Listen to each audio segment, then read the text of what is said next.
Terrell, is Lamar in the Super Bowl? Oh my God, a Super Bowl is not a QB stat, it's a team stat. What's the number one thing? And they're the easiest schedule in the league. The best fucking O-line. It's not a QB stat. What the fuck did Y'all they say keep doing about it to Lamar Jackson? That's What the fuck did they bullshit. say about Lamar Jackson? What's his biggest? He had nobody. Lamar Terrell, Jackson did that with nobody. Exactly, and what they saying about him?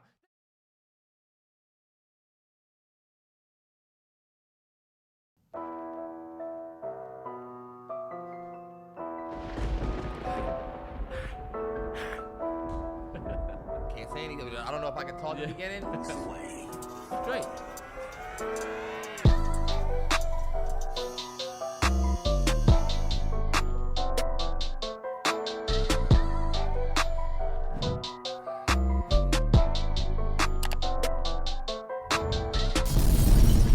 Yo, it's the MalloryBros Podcast, episode 149. Turn up, happy Friday.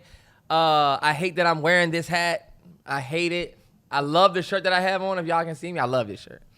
So you see the shirt? I've had this shirt for a long time. You dress like caution. You dress like Terrell actually looks really nice today. I was gonna compliment him before saying anything. Like he got a nice shirt on. He got the haircut. You look like, you look like if somebody said, "Come to work dressed as traffic." You look like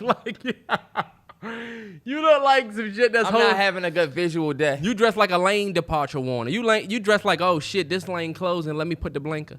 What you dress like? This nigga dressed like a frosted mini wheat like shit, boy. The fuck do you look like? This nigga dressed like and I got some and didn't eat none this morning. You got this some nigga dressed like a toaster strudel like shit. You dressed like a pop. You look like a Pop-Tart without the frosting like shit, boy. Weird ass. What the fuck? This nigga's pastry dress. This nigga's dressed like a cheese Danish. Fuck out of here, boy. Yeah, what you dressed this like is a nice outfit though. You got on a Philin' Lil Rugrats grown up fit. I can't wait for y'all to see this nigga. Happy Friday. We starting to get to that halfway point in the year. Or almost to the halfway point. June, I guess, being the halfway. But this is, you know what, I'll ask you. And we didn't even put this up there, but. Tourist season. Hey, look. Stand tall. Hey, look. It's a the special ones that one. stand tall. It's a very special one.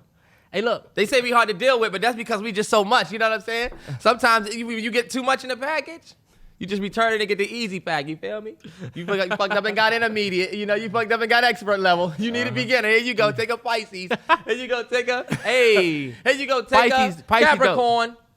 You see how you had to throw shade at motherfuckers? You know what's funny? Look, all the Pisces. Hold up. Look, because this is what everybody say. We just misunderstood. Yeah. Everybody misunderstood. Except for you meddling Gemini. Two-faced motherfuckers. You just got to be willing to stand in the rain. Go ahead. Look, Jalen Hurts ass nigga. If you're standing in the rain, then you know you got an umbrella on, and then you got. Fuck this nigga. He just Heineke got more swag than him. Now you Washington fan. Heineke got new Jordans. He got more swag. Y'all was sick. I ain't gonna lie. He about to give y'all hell for the I next. fuck with that nigga, but I don't like him because the team he on. Look, the nigga be saying smooth shit, and I be watching like this. Look. I'm a Uncle Ruckus ass nigga when it comes to Jalen Hurts. He's a great nigga. I just don't like him just because of who he is and who he plays Because he played for the Eagles. I told y'all Jalen Hurts be saying this. He be saying shit. Damn, I caught that eyelash right before. I know that I be hating on that nigga. That's Look, I told y'all Jalen Hurts be saying shit that he don't really be saying shit. He just be saying words, and then people be like, but what he say? Look, money means nothing. I like championships. Nigga, you're the highest paid player in the league. You literally took the highest available money contract you could take. So Jalen, money means something. Money means something. You're a good nigga. They say he looked like Shamar Moore Jr. Or what they saying Shamar looked like Jalen Hurts Sr. I forget. The bad thing is he say shit that makes sense, but it ain't that deep. But because he said it, you just think, this nigga spitting. He'll say shit like, why I'ma stand in the rain without a raincoat or an umbrella? That's just not smart. You'll be like, damn. Nigga got a point. But he's really not saying anything.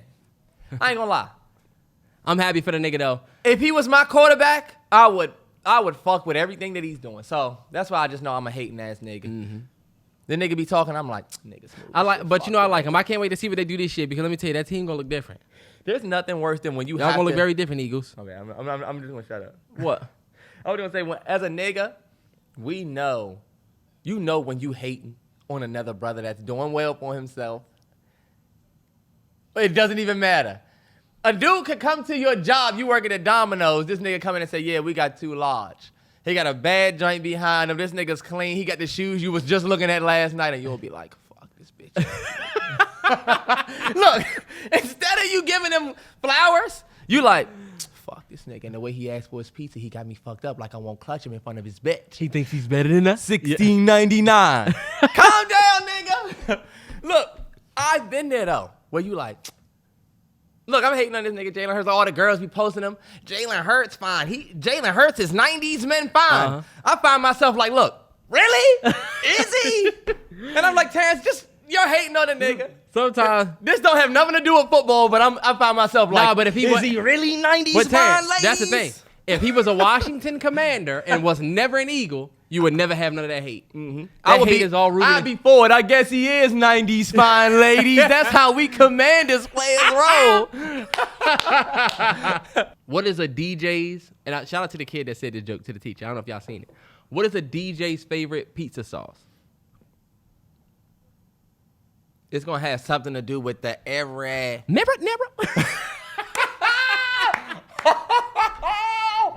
Nah, that's crazy. Never.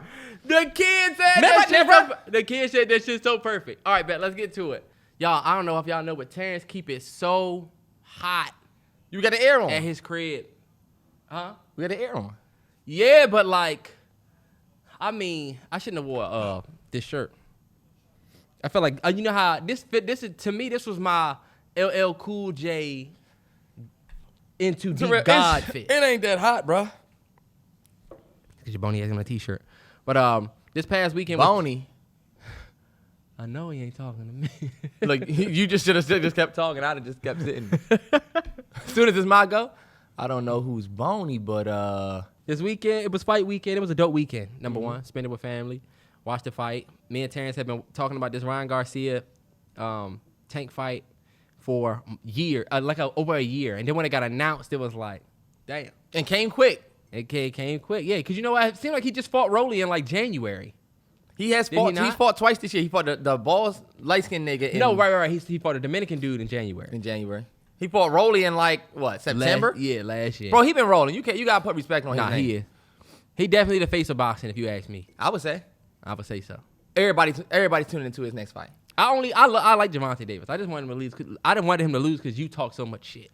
And honestly, I told Terrell it didn't feel good watching Tank beat Ryan Garcia because low key, I feel like we knew. Sorry. I told Terrell the vlog footage is amazing. The vlog footage is immaculate. For the people that's listening to this, you will be happy to know that you will be getting my vlog. Aren't y'all tired of this nigga? Maybe. Aren't y'all tired of him? I'm gonna stop saying the N-word. I'm gonna stop saying the N-word. Because I'm not going I feel like I was trying to do too much to it, y'all, but I'm just going to make it simple and just kind of go and keep the ball rolling. But the vlog that's going to come out afterwards is going to have the Tank footage. Mm-hmm. And that footage was so great, dog. I literally have me and Terrell's entire reaction to the fight. Ryan Garcia throwing all them punches. I told Terrell, I said, we see this all the time. We not nervous. Just know they call him Tank Davis for a reason. Boom! Nah, but that was dope, man. It was cool. I went to bed like 4 a.m. that night. I didn't realize how late it was. And the fight was early that night. And you know what the bad thing is? Well, if I'm out, I don't know if this is anybody else, but if I'm at the crib and it hit one, and I've been at the crib, I'll be like, whew, I need to start, going to bed. Let me go ahead and go to bed. Yeah. Type shit. If I'm out and get home at 1, I'll be like, I'm going to sit down and get something to eat real quick. Maybe I'll do this. Hold on, I'm going to get in the shower. Then look, Now let's eat something. By the time I get to bed and look at some shit on the TL or watch a couple videos or whatever, it's 3 a.m. Was it the Tank Davis fight that kept you up all night? Nah, but you see, we was out watching the fight. I get home that night, and what I do? Got shit to do. I was looking at the TL. I was talking shit to the Lakers fans on the TL, right? Mm-hmm. I had been doing that all night, so I'm just looking at shit. I said, let me finally get in the shower. I get in the shower, get out. Then I said, I'm going to make me a peanut butter and jelly. Bro, what the fuck are we talking about? I'm just talking about how time get away from me, bro. This nigga Terrance got all his clocks changed. Ass nigga. Let me give y'all a pro tip. I'm going to help this nigga out because obviously he need help. Tank Davis fight was at 12 o'clock. And I got home and was up. Let me help y'all. When I was in Seattle, there's a time difference. So there's literally 3 hours. They're 3 hours behind us on the East Coast. So when it's 8 o'clock over here, it's only 5 o'clock there. Elementary shit. Yeah, and when you're talking to somebody that's 3 hours behind you, I think the easiest thing to do is to just kind of get on their schedule. But of course, you have to be careful because you'll fuck your whole schedule up if you put yourself on a West Coast time. Because you putting yourself 3 hours behind. I put myself Everybody 3 else hours on this behind my side, yeah. But I mean, this is just a pro tip for anybody that might be dealing with a long distance situation or you want to get your time management together. All of my clocks in here are set West Coast time. So right now, we recording this podcast. It's 3:53. My clock say 12:52. Oh, I'm sorry, 12:53. This clock say 12:53. And the reason why that helps me is because when I was in Seattle, it would be 12 o'clock, but I still knew it was 3 o'clock on the East Coast. I'd be like, all right, I'm about to go here and do this. But I know I got to hit my mother. I got to hit these people before that day ends over there. But I got 3 hours extra over here. So for me, when I'm going through my day here, even though the sun go down, East Coast time, and I'm still knowing that the game come on East Coast time, I'm still recognizing that like on the West Coast, they got more day left. So it make me feel better about the day ending. The time you have left. Especially that's good for people that stay up too. And if you get up at fucking... That's like for my people who you want to start getting up at 6 a.m., right? Try getting up at 6 a.m. every day, West Coast time, which is really only 9 a.m., you know? But I set my clocks West Coast time. That way when I wake up, I'm like, all right, I'm at least waking up at 6 a.m. with them. That way my goal, if I do want to wake up at the East Coast time, like if I want to wake up 6 a.m. over here, I know my clock going to say 3. Mentally, I feel the buzz of, I'm getting up at 3 a.m. That's just like, look, is it going to stay like this forever? No, it's just some shit that you need to stay on top of shit. But that's good. You got on an outfit, I'm sorry. You know who Terrell is dressed like? Terrell is dressed like Calvin from Barbershop. You got a Calvin ass fit, does he not? You look like that. Yeah, that's my cousin right there. That's my cousin. You know, he was next. Hey, man, he was next. You next. You look like Ice Cube from Barbershop. Like, shit, this is a collection. You look like Ice Cube from Barbershop 3 what was that Barbershop 3 joint? Back in business. Back in business. Oh, man, they got a basketball court. You built like the nappy cuts on a boy. This nigga look like he work at Nappy Cuts. They was like, they got fish in the flow. That's what you look like. The most gullible nigga. Hey, nigga, I'm getting my hair cut there. I'm going to ask you about this, right? TL bubbling. The girl said, men don't do ice cream date. Men don't pick you up for ice cream dates no more. And all of the men were saying, nah, because y'all will call us broke. Right? Or nah, because that y'all don't like to do that. Y'all need to go here. Y'all need to go there. And it's broke if we do that. Right. And I was like, I wonder what T think about that, because as somebody who has taken somebody on an ice cream date before, within the last 4 years, you know what I'm saying? I wouldn't probably do an ice cream date alone. Yeah. But I do see both sides of it. Fellas, I think you can get the ice cream date off. But I do understand the frustration when all you see online all day is, I don't want to do this and that. You know what, T? This might actually go into the other joint, too. But I was going to ask you Do I get to say anything about it? I was about to say, I wanted to ask you what you thought. You jailbird? You just said that brings me to my next thing. I'm like, hold up. No, I said they're probably going to the next joint. Okay, if y'all are wondering why we looking here, we have like a little board that have our topics on. For that could help us.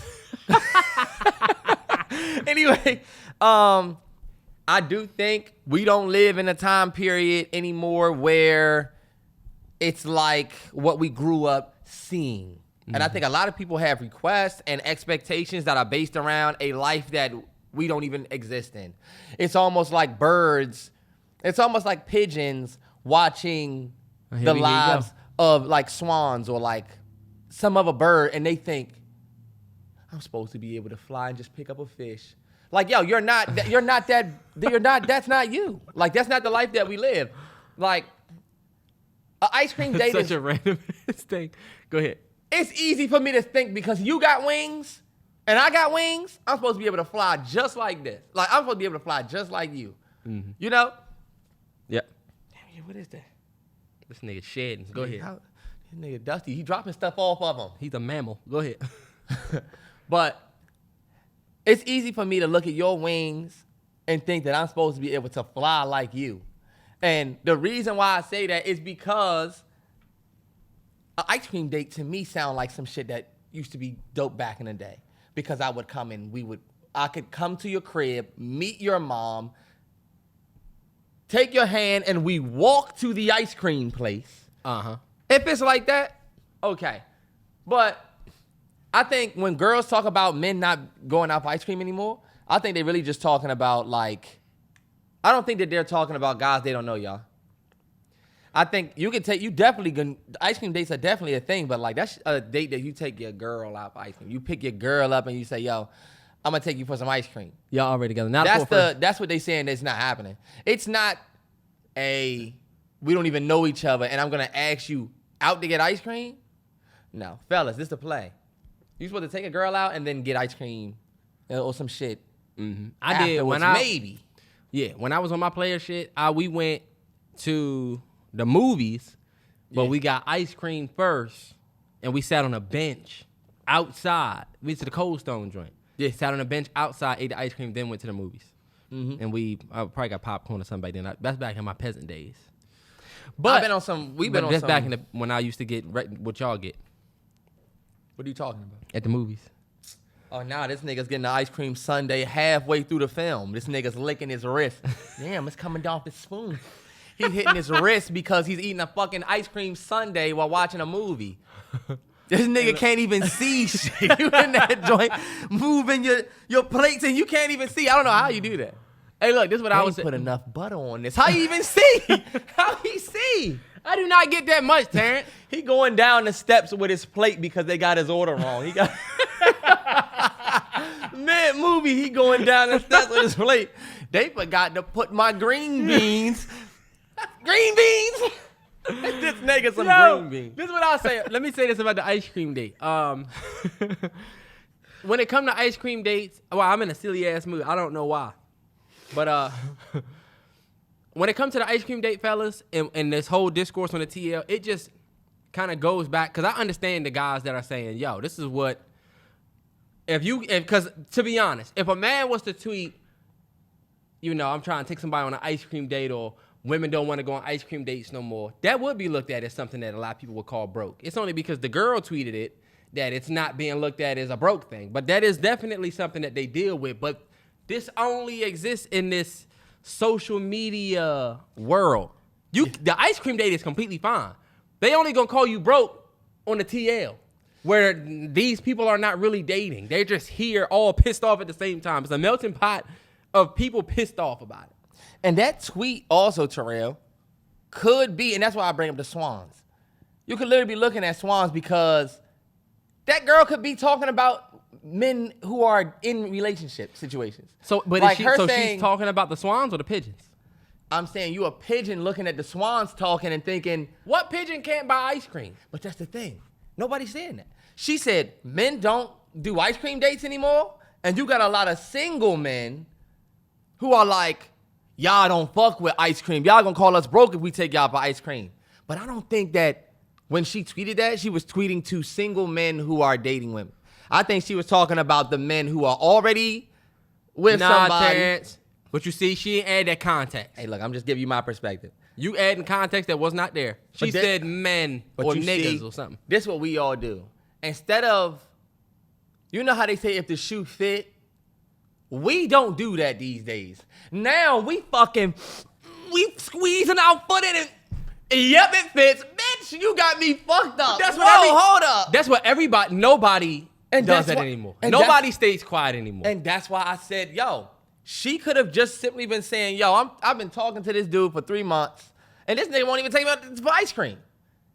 You got a lot of niggas who don't even know chicks yet talking about how they can't get off an ice cream date. And that's why I was going to say this. You've seen it where these niggas will jump, and I've talked about this on the podcast. See how you turn it into a man thing. I'm not. We got to speak openly. Like, open it up then.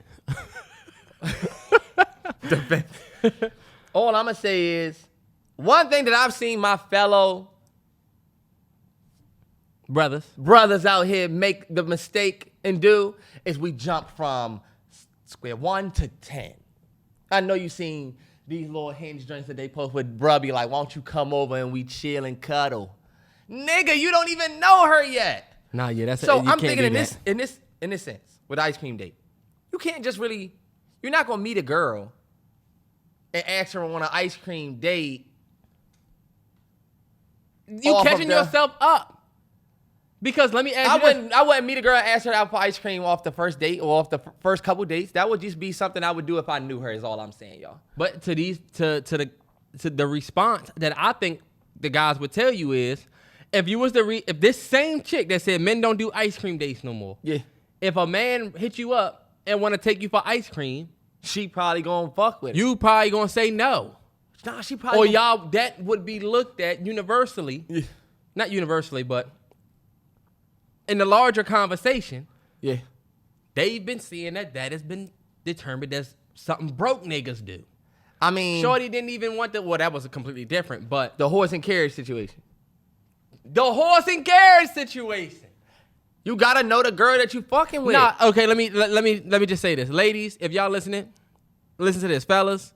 This is the situation. Dude took his girl out. On the way home, instead of getting in the car, he had a horse out there with the carriage on the back with a dude up there to drive the horse, right? The dude with the whips. Mm-hmm. Matter of fact, I don't even know if they were going to the date or if they were leaving from the date. All I know is he had that. The girl basically got on the TL and said the shit was corny. The girl basically said it was corny. I ain't with that. Take me home type shit. Mm-hmm. So you see, then we can't look, you deal with a situation like that, and then you circle back to a simple tweet about ice cream. A lot of people get triggered in different ways, but it only exists on the TL. That was my overall point. The shit only exists on Twitter. What if they're swans though? Oh my God, Terrance, fuck them swans. Yeah, fuck them. So look, you paying attention. You talking about, you see, he bought her the horse and carriage and she didn't even fuck with that. So what the fuck do I look like? But look, your girl would probably fuck with it because she ain't a swan. She's a pigeon. Y'all don't even gotta be pigeons. Hold on, wait. Y'all could be. So the pigeon is the one that shouldn't fuck with it, not the swan. Swans are way better birds. It's not about levels in this conversation. Pigeons and swans make it look like levels. I'm just saying that ain't you, bro. Like, you're not, like, you could be that. You know? The only reason why I use pigeons and swans is because they both have wings. It's easy for me to say, you know what? I should be able to do everything that motherfucker has based on the fact that I have a wing and he has a wing. Once you start looking at your life that way, you'll be surprised how many motherfuckers line they shit up and say, all right, my shit's supposed to be going this way because. Like this girl, the way that this girl talking about how dudes don't take dudes on dates, dudes don't take girls on ice cream dates. Mm-hmm.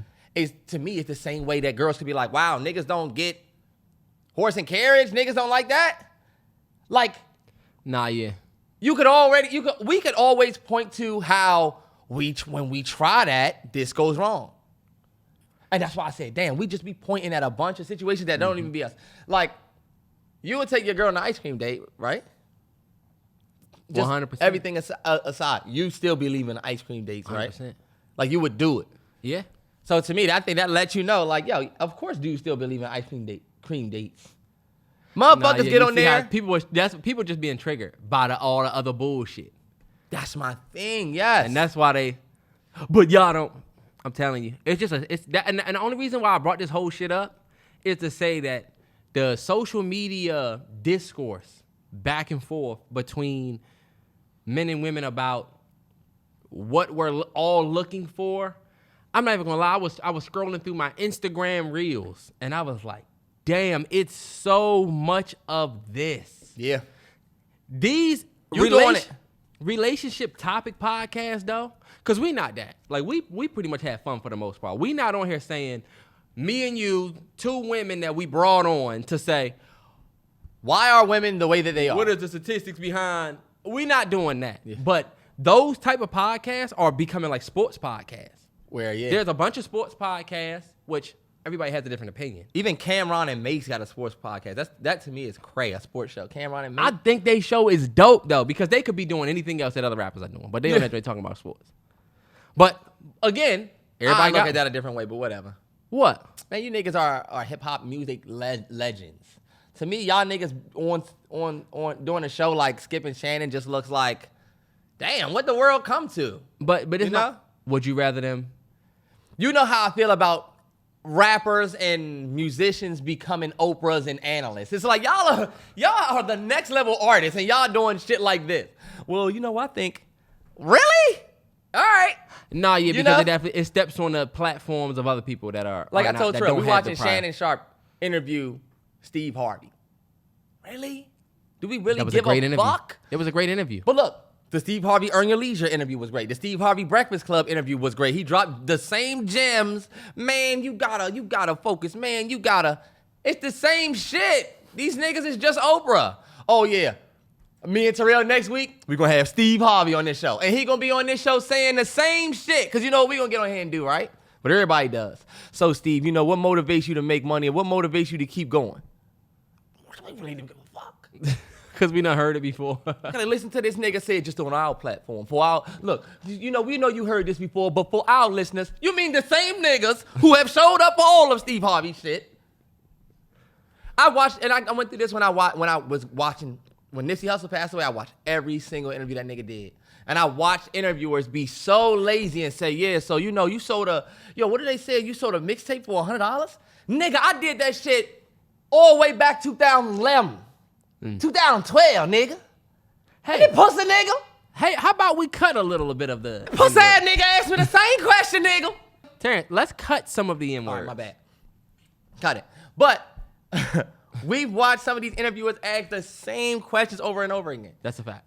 That is true. And I understand, because it could be construed as hate, oh, this nigga's hating, but you got a point, because a lot of people are doing the same thing. And to me, my issue with celebrities getting into certain spaces is that it's people that do podcasting or try to jump in certain lanes that don't have a prior fame, and they get kind of washed away under the weight of celebrities getting into it. Yeah. You know, I know some good guys. I know a bunch of good guys that do sports podcasts. Man, y'all tell us what y'all think. Yeah, y'all let us know what y'all think about the that situation. And honestly, it really just comes down to the same toxic shit that we see in the scroll. Same shit. Just a different day. This past week, there was a YouTuber who did this video that I guess he was trying to go viral with, where he went up to this homeless dude and asked him if he wanted food, and then he bought the food out to the homeless dude and just ate it in front of him. It was just fucked up. It is literally what it sounds like. You go out there, you ask somebody who's homeless if they want food. They tell you, yeah, I think I want this and that. Then you bring it out and what did he tell him? He said something like, he just ate it in front of him, was like, this is good. Thank you. This is good, or whatever. And everybody started shitting on him. I told Terrell, he went viral for the wrong reason. Like, he went viral the wrong way, where everybody was shitting on him. He came out, the dude's name is Trey Sellers. He came out and was like, yeah, it's a fake video. It was fake. The dude who was in it, it was all fake, so I'm not going to apologize for a fake video. And I'm not going to apologize for something that was fake just because y'all are mad about it. That brings my question to you, Terrell. I'll let you answer it first. Should people apologize for offensive content even when it's created fake, or even when it's created with all intentions to be a joke? Do you think people should still apologize? I.e., this brother right here who did what he did. I don't believe you. I have to believe you first. You know what I'm saying? You don't believe it was a fake. You could have really... Is the homeless dude telling us that you gave him the food, or is this you just telling us this now? I didn't see if he had a picture with the homeless dude where they gave him the food, they took a picture, or he has an extra video, because he said something like, I want y'all to see the full thing. All right, I want to see that. And if it's out, I got to take a look at it. But I don't believe you on face value if all you said was, nah, we actually really took care of him. You know what I'm saying? Because what you chose to put out, and this is where I'm kind of indifferent on it, you chose to put this out this way, absent all of this context that you now putting out after you went viral for the wrong reasons. Because you was trying to go viral, period. On some, what kind of sick shit is that? You like somebody, you know how them little kids will kill an animal and it's like, this is some serial killer traits. You know what I'm saying? Yeah. to me, it gives the same energy. Why would you want people to even think you did that to somebody? Did you think that was funny? I want to know what the original intent was for you to take the food out there. Are you gonna give it to this man? Yeah. Because we were all pissed off by that. Everybody that saw that was like, "Y'all, he's wild. He's whack for this." That brother is trying to get high and create his own supply on that grand product that we talked about. We got a podcast named after it.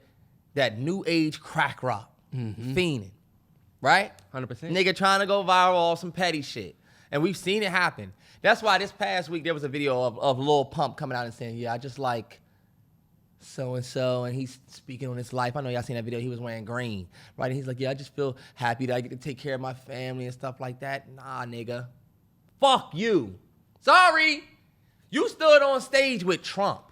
You took this clout chasing shit to the all-time worst level. And now you want us to feel happy for you because you're taking care of your family. But we watching you play out here. And these niggas not playing in their own... Sorry. You good. I was going These people aren't playing in their own... playing with their own cultures. They come over here with us. You over here, Gucci gang, Gucci gang, Gucci gang. And then you get your money... You start saying, fuck us, you on stage with Trump, acting like you one of us. Oh, yeah, we do fuck with Trump. And then now we supposed to feel happy for you because you stopped doing drugs? But you see, T, that's why we get, when people say we need to gatekeep the culture, there's a lot of us that say, man, fuck that, they cool, this is cool, fuck it, y'all do that. We make excuses. But what were we even talking about? Because I didn't even mean that.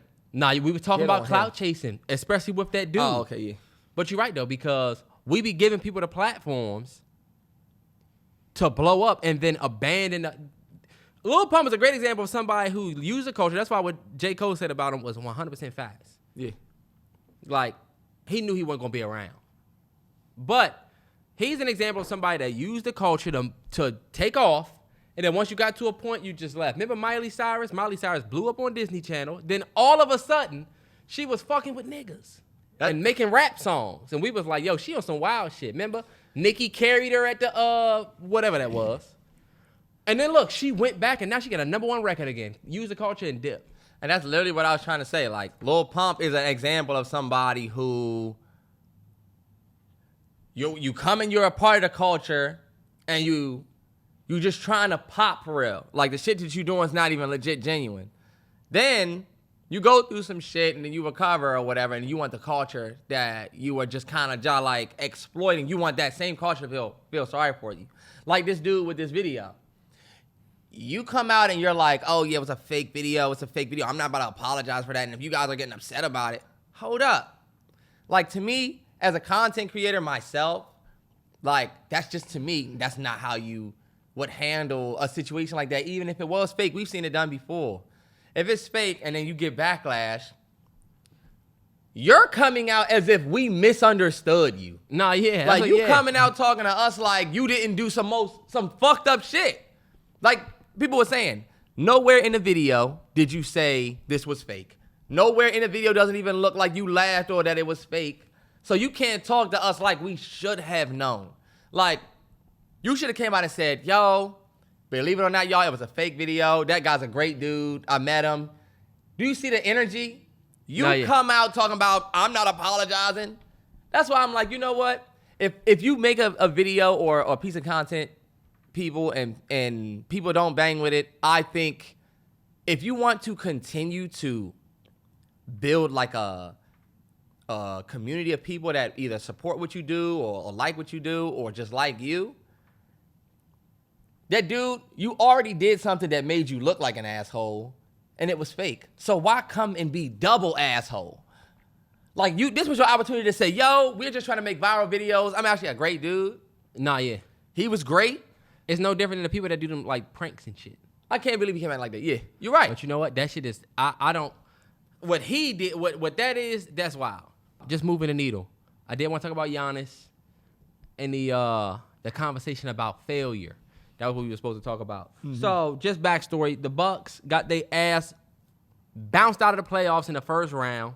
By the first playing team to beat a number 1 seed, and this is the 6th time in NBA history that an 8th seed beat a number 1 seed. Damn. That was a big deal, bro. It was a huge deal. That was a big deal. I'm not even going to lie. Shout out to the Miami Heat fans and the Miami Heat. Like, I when they lost that first playing game, I counted their ass out. They lost to the Hawks. Remember they lost to the Hawks? Yeah, I counted the Heat out too. I was like, damn. Then when they lost Hero and Oladipo, it was like, damn. But long story less long, they asked Giannis, who's the star of the Bucks, about failure, and I wanted to talk to Terrance about it because I feel like we agree, but we may not. So I think we agree on this one. This the clip. Do you view this season as a failure? Oh my God. You asked me the same question last year, Eric. Okay. Do you get the promotion every year on your job? No, right? So every year you work is a failure. Yes or no? No. Every year you work towards something, towards a goal, right? Which is to get a promotion, to be able to take care of your family, to be able, I don't know, provide the house for them or take care of your parents. You work towards a goal. It's not a failure. It's steps to success. Michael Jordan played 15 years, won 6 championships. The other 9 years was a failure? That's what you're telling me? No, I'm asking you a question. Yes or no? Okay, exactly. So why you asking me that question? It's a wrong question. There's no failure in sports. Okay. There's no failure in sports. You want to go first or? I can't tell somebody who's an NBA champion that he's speaking out of turn. You know? That's one thing I won't do. I'm not going to be here and say, Giannis, come on. I'm not. He won an NBA championship low-key on his back. So he has my respect. I will disagree with what he said about there's no failure in sports. Yes, there is. I am a Kobe Bryant fan. I think Kobe Bryant's the greatest basketball player of all time. There's no way you can be a Kobe Bean Bryant fan. Oh, Jesus Christ. There's no way you could be a Kobe Bean Bryant fan and think that failure is not a part of this thing that we doing. Failure is not only a part of sports, people. Failure is a part of everything. Like the chain hitting it. And what I want y'all to know. But to me, and I'm gonna give it off. I'm gonna pass it off to Terrell. I think what Giannis just went through is a prime example of how there is failure in sports. And I think the reason what makes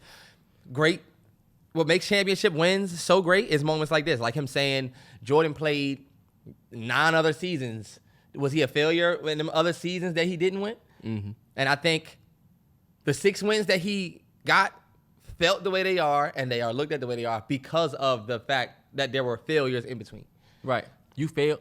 I look at it like I think failure is not something that is like failure isn't on a spectrum. Either you succeeded or you failed. You know what I'm saying? Based on whatever goal you had. All of these NBA teams have the goal, right? The intention, the plan, whatever word you want to use to make it to a championship and win. If you don't win, then you failed to reach that goal. When I used to work, bro, it was either pass or fail. You either pass, You either hit your number, you hit, or you failed to reach. or you didn't reach.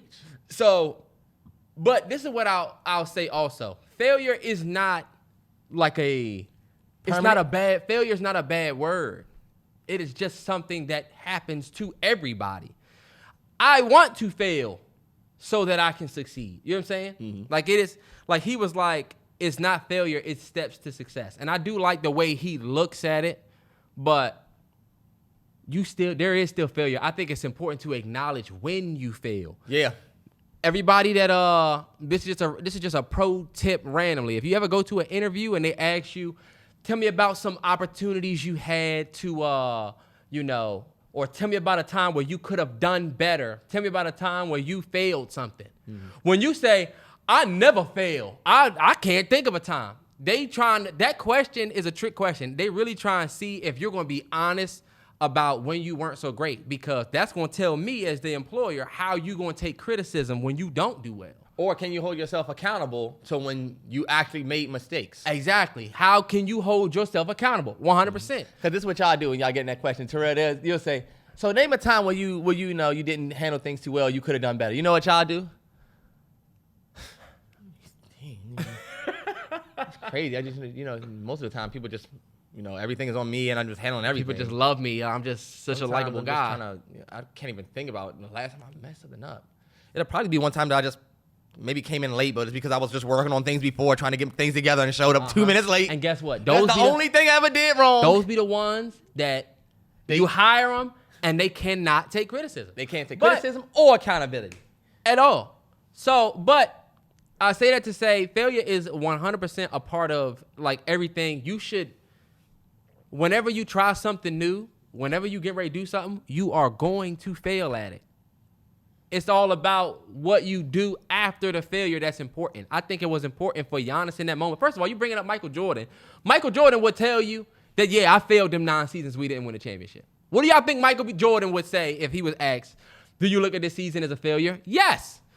Giannis, sorry, but y'all were the 1 seed, the number 1 team in the league, right? They were number 1 in the league. Mm-hmm. The number 1 The team. number 1 seed in the East, and you lose to the loss to play into the Hawks, 8th seed, Jimmy Butler without Hero and Oladipo. It's a fail, bro. You fail. And that's okay. It is fine. All the celebrities under his comments saying, I just became a Giannis fan. I just did this and that. Come on, y'all. And this is where motherfuckers don't keep it 100 at a certain level. It's just all support. You know what I'm saying? Yeah, Like- but also, Terrance, like kind of how you said, we gonna matter of fact him. But I do like that answer coming from my lead guy of our franchise after we just lost a series like that.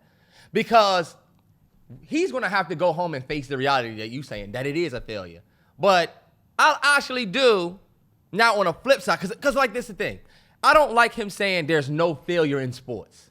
I know what you're saying, and I don't like that, but I also do like the fact that he's like, yo, we not looking at this like we failed. Like, we just looking at it like a journey. Like, this is what happened. Like he was like Jimmy Butler, balled for all 5 games. Like, I don't know what he was on. Even, I forget their coach's name. Spo? Not Spo, but the Bucks coach. Even he was like, Jimmy Butler for these 5 games has just been crazy. He said, we tried to throw a couple guys at him. We tried to throw stuff at him. It just did not happen. So, like, I'm not mad at Giannis not taking the bait on giving the media what they wanted was, do you feel like this is a failure? Because imagine if he was like, you know what? I feel like this is a failure, but we're going to get better. They're going to cut this off and say, Giannis Antetokounmpo, I feel like this is a failure. Or, you know what I'm saying? We failed. They But want to you me- to. They want to see your down thing, and I just feel like he just chose to not give it to him. Man, I feel like if this was 2K, you would lose. Where you gain fans? Yeah. You gain fans, but you lose. you get the team chemistry. You get the team chemistry or the A team chemistry will go down for me. because you want the showmanship. I think it's more respectable to stand in your losses. Remember when Kobe said he watched who win the championship and he went right to the gym. He was like, I hate it. I went right to the gym. Shaq. He watched Shaq and D-Wade. win the championship with D-Wade. Went right to the gym. If you ask Kobe Bryant, he would tell you, yo, we failed that year. To me, it's more respect. It's more. You gotta watch the interview with Shaq. Kobe. Shaq and Kobe talking, and they talk about how Shaq, when he won that championship, he won the championship, and then he went to the club and said, Kobe, tell me how my ass tastes. This man was pissed off, bro. Think about it. That nigga was heated after that. Oh yeah, Bet. I'm going But to this the my gym. thing. To me, it's more respectable to stand in your L. It's almost like the person like you lost, but you don't want to say you don't want to hear it. It came off to me like you don't want to be told that you failed, even though you know you failed. So you better say some shit to be inspiring, so that your failure hurts less. Yeah. And to me, it was just I just didn't respect it as much as I respected the. It's inspirational for people. You know what I'm saying? But I just didn't respect it as much as keeping it 100 about what failure looks like in life, because it's not just this. It's not. You don't. There's no failure in sports. Are you kidding me? I'm a Broncos fan. We just got Russell Wilson. Did you see what last year was? A Failure. You can say it's This a part of motherfucker the journey. sat up there and said, "We going to this. I'm working on the Super Bowl." All right, bet. Well, you failed last year, so let's just keep it above. It's not wrong with it. There's ups and downs in sports, and failures is the downs. Let me tell you about the dream I had, bro. Mm-hmm. This dream I would call a nightmare. You know what's funny? You try to be honest with your girl about shit, and you just should not say shit sometimes.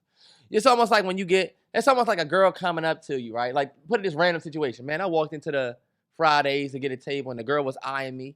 You know what I'm saying? I looked at her, and I'm wondering what she looking at. She come up and put her number in my pocket and walk off. Ain't that crazy, boo? Your girl will find the loophole in that story where you did wrong. You literally just came up to the girl, put the number in your pocket, but your girl will hear, I looked at her and think, this nigga must have initiated some type of, you know? But do you see how blindly you'll be telling this story? You telling it blindly. 100%. So look, I had this dream, right? It was a nightmare. This is why. You ever had a dream about somebody you was bonded up with some random busted joint? You ever had that dream? Yes. To me, that is a nightmare. You want to know why? Because I could be with the finest girl. I could be with my girl, right? You say you get the brownie points? Yeah. I could be with her in my dream. Shit could be getting crazy. I said, yo, this is a dream, but I'm about to make something happen. I'm even running. I'm sleep like, oh, no, this nigga about to get busy, right? Wake up. I'll wake up when she do the littlest thing. I'm like, oh, she hitting the shoulder. Oh, no. You try to go back to sleep? I'm going back to sleep. Next thing you know, his niggas running after me. Where was my girl at? Look, the crazy thing, I have this dream. It's this, I'm not going to explain what she looked like because I don't want to offend nobody. A busted joint. And look, the whole time it's me, and this is a funny thing. I'm not going to say who I was with. Me and my boy, right? Not Terrell. But me and this joint, I remember, it was one of the situations where we just kind of just riding around. You know what I'm saying? I feel like I'm in the back seat with this joint. But you know what I'm saying? I got my arm around her. Why would you? Why? Terrell, I don't know. The whole time in the dream, I'm like, what the fuck am I doing? Think about it. You don't have control of your dream. You're just literally low-key watching it. But I got the joint on my arm. We booed up. We ended up. Okay. Terrell wasn't a wet dream. I didn't do nothing. But I got into the thick of it. And I'm telling you, when I tell you I was not enjoying it, bro, and like I ain't waking up. That's why it was a nightmare. This joint talking to me. This joint, she was like, I wanna meet your young. Terrance, I'm tired of this. You're not selling us anything. You're starting shit and then stopping. I'm sorry, y'all. All I'm gonna say is, I had a nightmare where I was bunned up with this joint that was absolutely busted, and I could literally not wake up at all. But you started off by saying you tell your girl something. Right. Okay. I tried to wake up. You see how I don't want to explain it because low-key, I don't even want to say the shit that was happening in that dream. I've had dreams like that. You know what I'm saying? Have you had the dream, though? I've had dreams like that 100%, where you wake up and you're like, I don't want to remember anything about that. I'm not talking about a dream where you with your ex. I'm with the most busted joint ever, whatever. But I wake up and told my girl, and it just went left. Because bottom line, I'm dreaming about another girl. Oh, it doesn't matter that she was busted. It matters none. Oh, she must have been from your subconscious. You must have known exactly who she was. Oh, no, I've never seen this girl before. Oh, but do you know in your dreams, they're full of faces that you've seen? All right, bet. But, bro, I only brought that up because I'm like, damn, have you ever had a dream like that? 100%. Bro, I've been having ever since I started watching, and this is crazy because I've been watching Attack on Titan. Shout out to everybody that told me to get into anime. We have talked a lot of shit about anime on this podcast over the years, right? But I'm on episode like 15 or so. Yeah. And I got like 10 episodes left in season 1. Season 2, I'm doing reactions on Patreon all the way up till we get to current. So if you don't have that Patreon, it's about to get litty because these episodes be driving me insane. But ever since I've been watching that joint, I've been having nightmares, bro. Not about Titans. Not about getting eaten or anything like that. Yeah. My nightmare will be the most random shit ever. And the craziest thing is I'll have a nightmare, but I'll know. That fucking dream. bro, I'll have a nightmare, but my shit be scary. I can deal with a dream where I'm with somebody that I don't like. I can deal with that, right? Yeah. The nightmares I have will be nightmares where I'm like, it's like I'm there, but like I know it's a dream, but I can't leave it.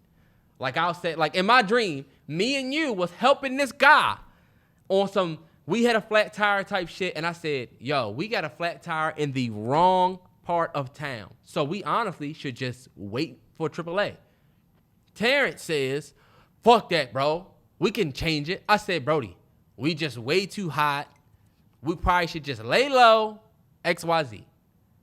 Look, nigga comes up and says, y'all need a wrench? I got a wrench set. Yeah, just come this way and I'll give you a wrench set. I said, this nigga's gonna try to rob us or kill us. I just know it. We're not strapped out here.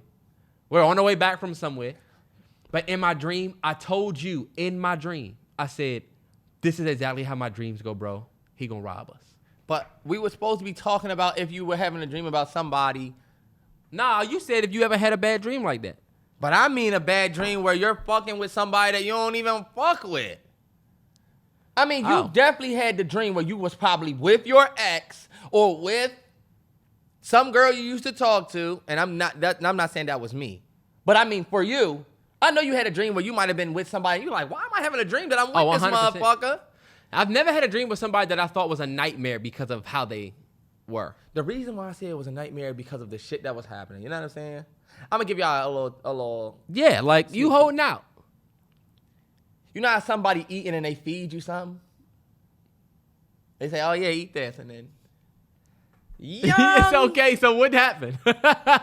Now we getting into some real shit that people want to hear. This whole, oh my God shit. Tell us what happened in the dream. Excuse me, it was a fucking nightmare, and I don't want to relive that.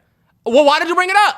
Because I had a nightmare, and I wanted to talk about it in therapy and get And clarity on it. And you would need to give details. So This let's the hear. part where my therapy I signed up, and now I'm starting to regret that I signed up for this shit because he challenged me.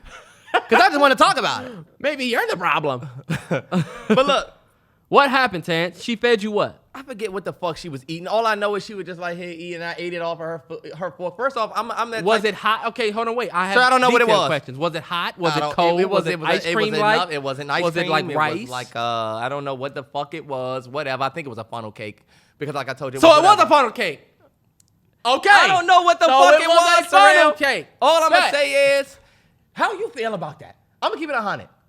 I don't really like that. I'll do it for my girl, but like, when your being girl's like, fed? look, have this, and now I gotta come out here with it. You know, because your girl not gonna bring it to you here. Have some. Oh, over here. Now I look like You a look crazy fucking dumbass trying not to get it on Nah, my they mouth. supposed to. Like if your girl cooking and she say try this, she's supposed to bring the spoon to you. Everybody You in their supposed to mouth, just- everybody know your girl gonna do this. Here you go. Like, oh, I gotta come over here. I would just take the spoon. If you ain't trying to put the spoon out there, I'll just take the spoon. You ever try to never- do my that girl and your would girl tell be you. like, My girl will tell you I never try stuff. She'll be like, try some. And I'm like, no. And she's like, try it. I'm like, no. Leave me the fuck alone. You can have it on your own. I just feel like that is, I'm so vulnerable. I'm like a little fucking boy when you're doing that. So look, even when I was in my dream with Shorty, I'm like, damn, everybody looking at this busted ass joint feed me. That's nasty. I think the nastiest sexual dream I ever had, the girl wasn't like a, it wasn't like a situation where she looked a certain way, but the hygiene was like locker room. You ever work out with that one nigga in the gym?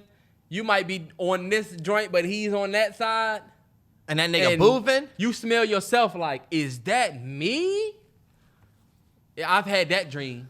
You don't want to have When that it is dream. you, oh, shit. I feel, you know what? And I've never been in a situation. Keep my arms down. I've been fortunate in my life to have never had sex with somebody that had like a terrible smell. You know what I'm saying? I've had a few scents, right? Yeah. But pussy smell like pussy. You know what I'm saying? But I've never had. The nigga that's been around the block. No, it does not. No, it does not. Sir. Go ahead. But look, I've never been with somebody that has like a bad smell. Like I've know there's niggas that have. I've never been with somebody like that. What about you, Terrance? I don't deal with that. Look, I'm too high. I'm too high. Too high class. I'm too high class for that. Terrance, Won't that has deal nothing with to do I've with never, you. I've That never has come in nothing to- contact with anything like that. I can tell if that shit is trash before I even open it up. Don't y'all just hate niggas like this? I knew that shit was trash from the packaging.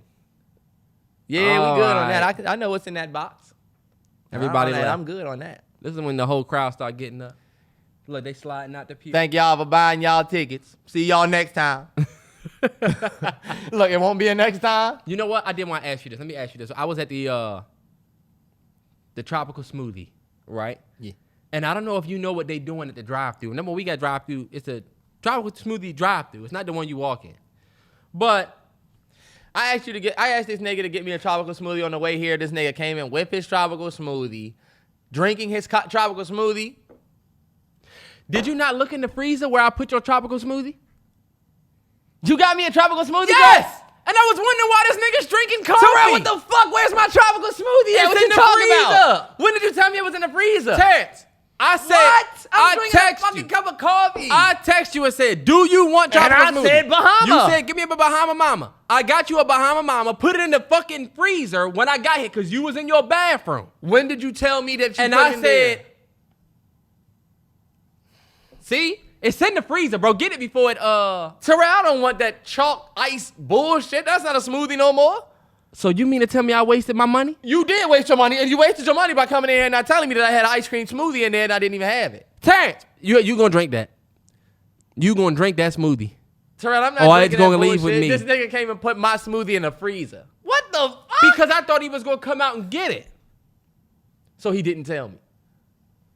Anyway, Hey, bruh, you know I got you a burger, right? Why are you cooking? When did you tell me you got a burger? I put it in your pantry, bruh. Oh, I was supposed to go in there and look for it. This motherfucker. when I came in, you was right here. You was out here. And in my mind, I and said you he saw had me with the two. But you know what I said? This is what I did, y'all. I said, let me go look in here and see if he put it in there. I'm looking on the tables and counters. I looked in the fridge. I bought this nigga a smoothie. I said, it's one just like this in that freezer. You know what I thought? I said he threw his old one away and had a fresh one. And y'all see, I haven't said anything. I just been like, fuck it, he didn't get it. It's What in was there. he You say? can get it. The tropical smoothie tipping. I went to the tropical smoothie. Normally, when you walk in, you pay on the little joint. Yeah. Now they got the joint with the rod on it. They put out the window. Normally, when you go to a drive-thru, and this is what everybody that goes to a drive-thru, you pull up, you order at the window. You go to the first window and do what? What do Pay. you? When you get to the first, okay, but physically you do what? I take my card, swipe, get my receipt You take your card in the drive-thru. in the drive-thru. You hand them them. your card. Yeah, They hand you your card back with the receipt. yeah. Unless you at Chick-fil-A or Chick-fil-A, They have the little. they have the little joint you can do that. So he hands me that joint. Okay, I know. how And to I'm do like, okay, I know how to do this because I've been to Chick-fil-A and so they used to have this during the pandemic where they had it on the broomstick. this. Yep. So I put my card in, right, and turn away. And he's like, you got to go through the options. And I'm like, okay. Yeah. What options? So I look at the joint and it says, look, 15%, 10%, 20%. 20%, 15%, 10%, 0% for tip. So I went down to the zero because I'm not leaving you a tip here. You know what I'm saying? I hit the zero, hit the green. He said, pick your option and then hit green. So I hit my option, hit the green, then he was like, all right, take your card.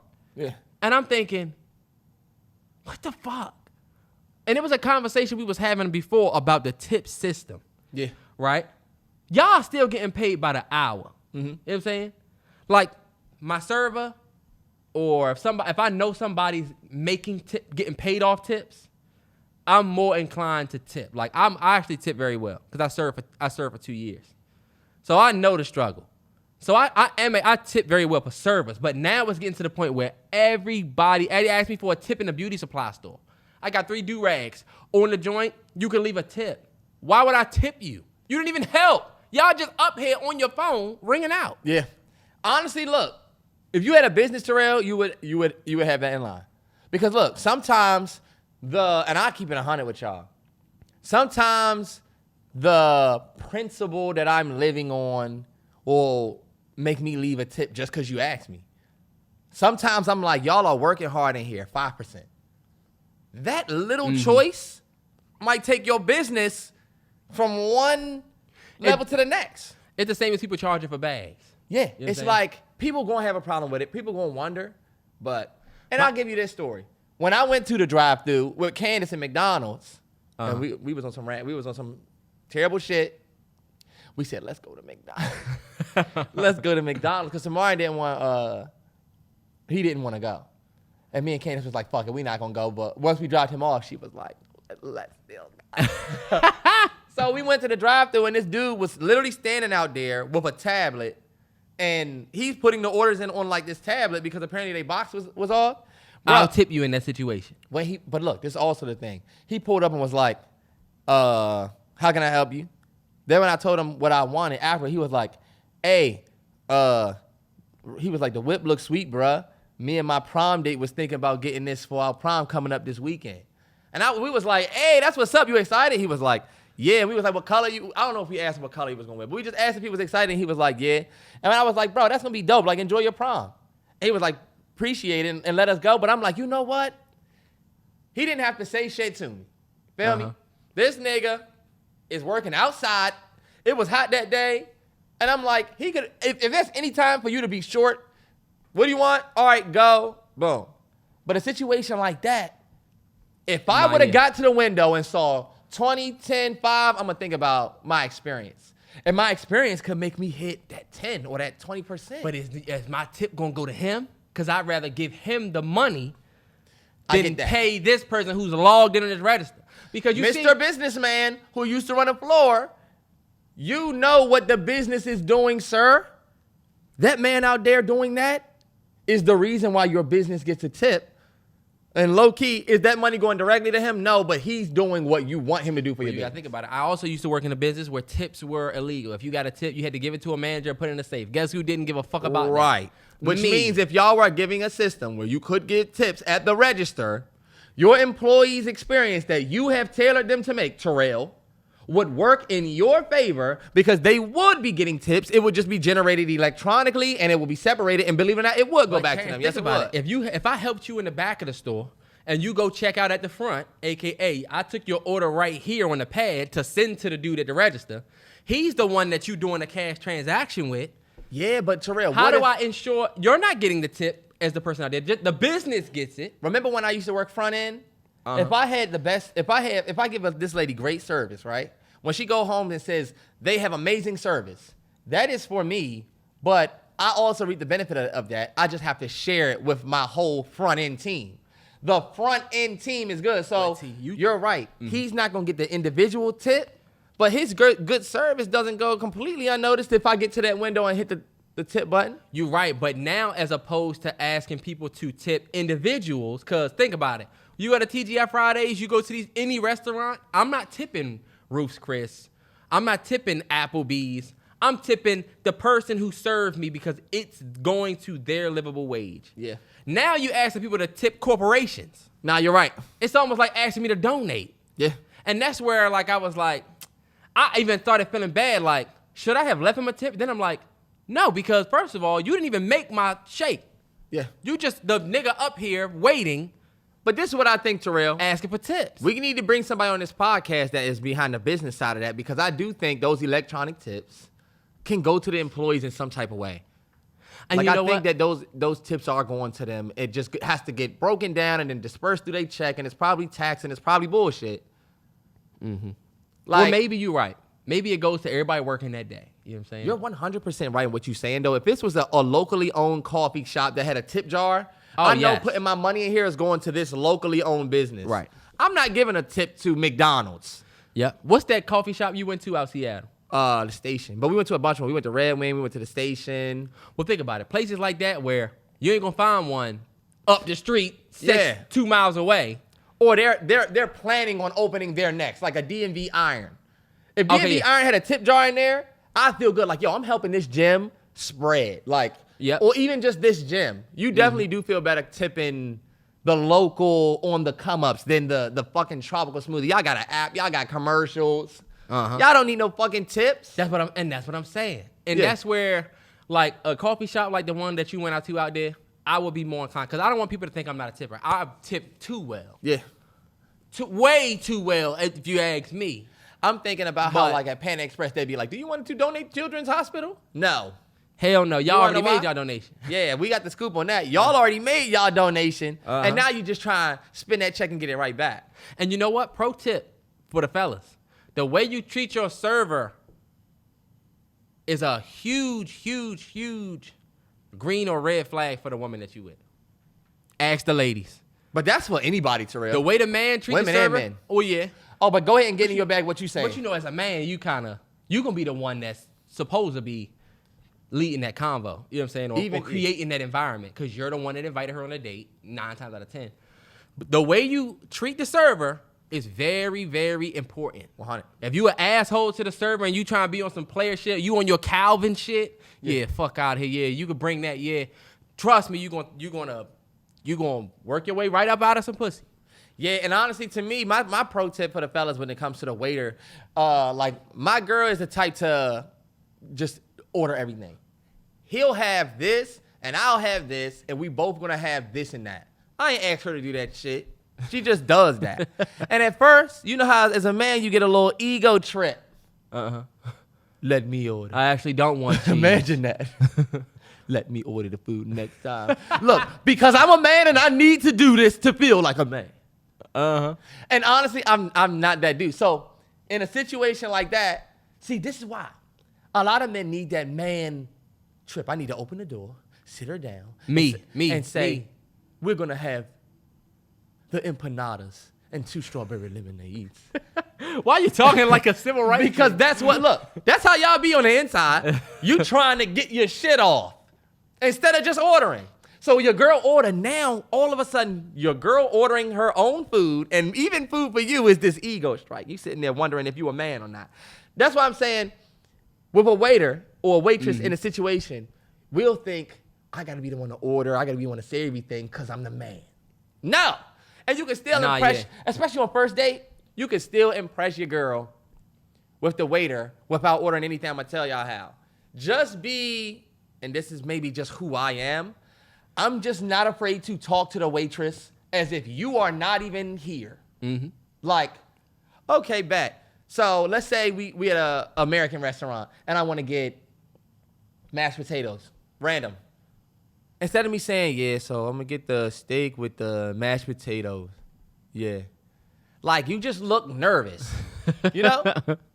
It's like, hey, yo, so the mashed potatoes here, do they have cheese in it or they have like a gravy? Cool. Oh, okay. Oh, you like it? Do people order it all the time? Yep. Bet. Look, also including the waitress with what we do. Like, yo, did you want to get a waitress? Did you want to get drinks? Yo, what drinks do y'all have? Are the drinks good? You see how I asked you? But now I'm right back at the waitress. So now she looking at me talk to the waitress. And I'm like, oh, okay, yeah. I'm telling you, you racking up. I'm stacking it. You don't even realize he how many. He can maneuver this situation if he wanted to.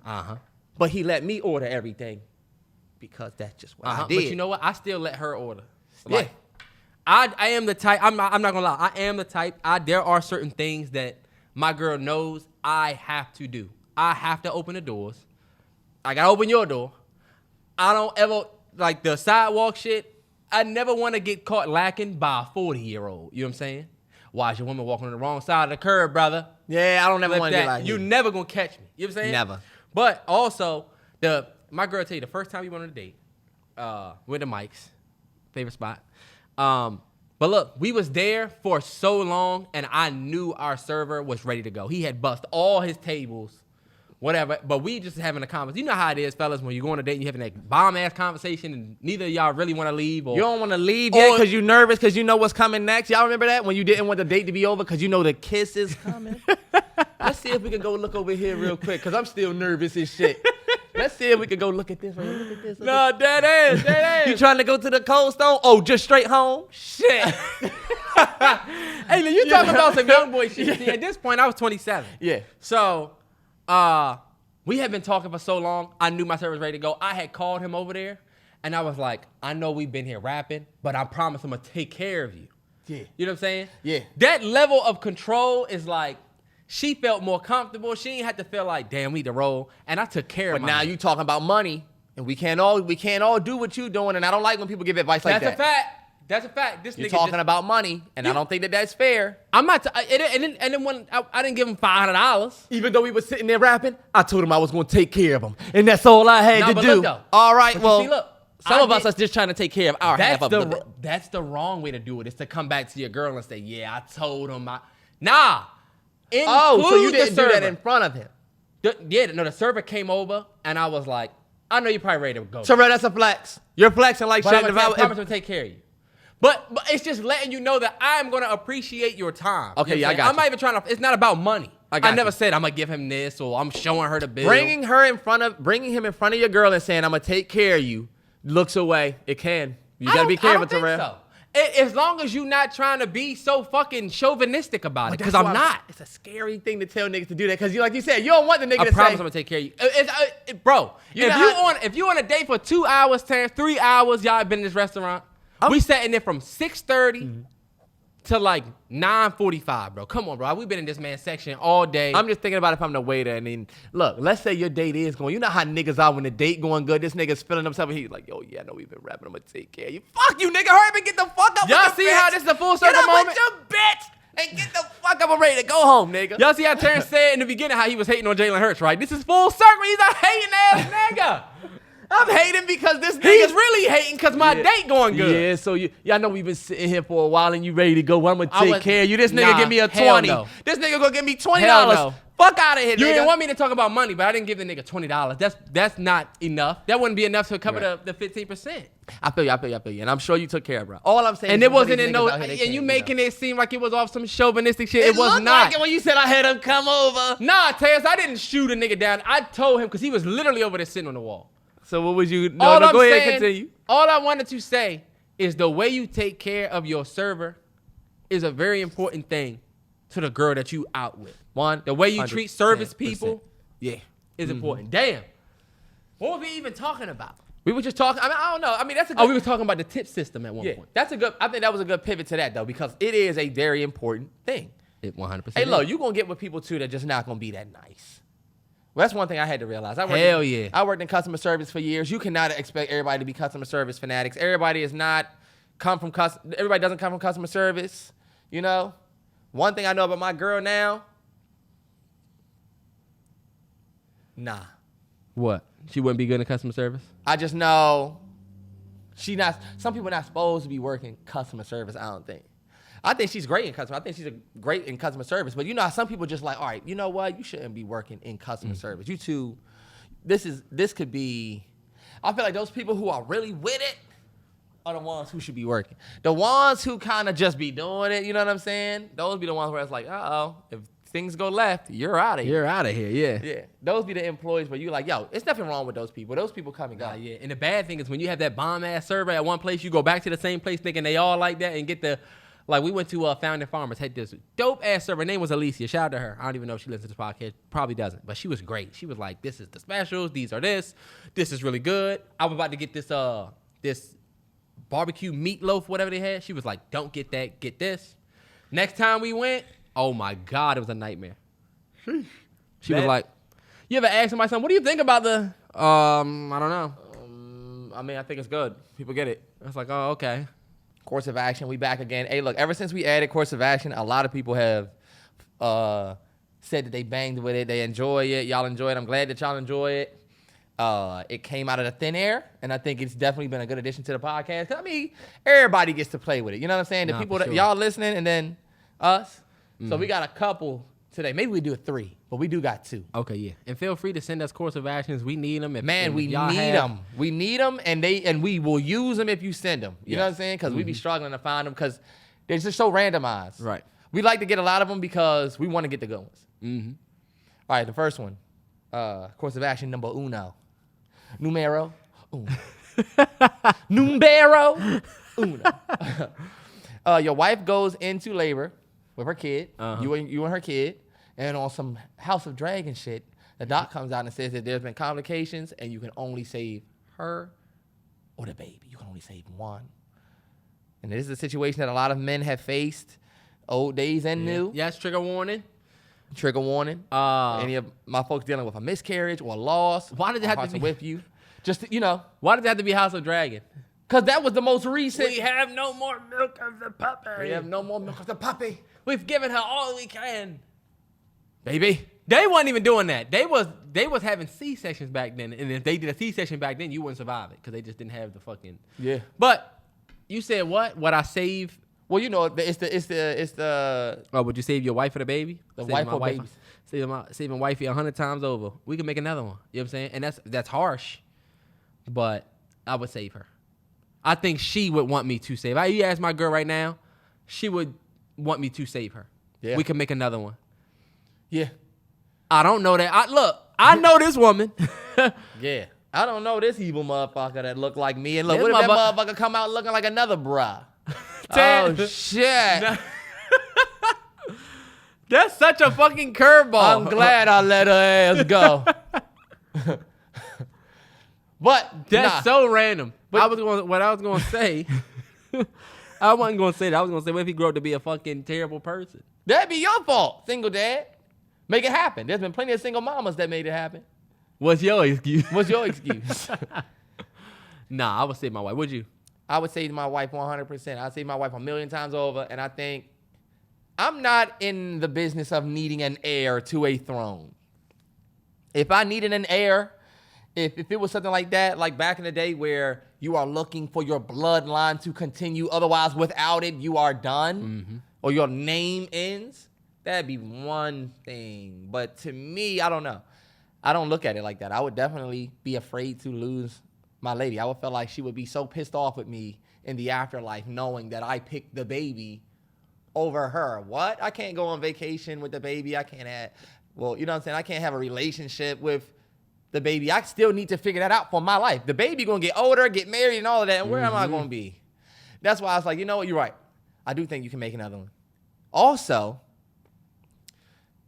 my biggest thing that would scare me about that situation is if I would be terrified in that situation regardless. Because one, you don't want to lose your kid, but I run the risk if I choose her, I still run the risk of losing them both.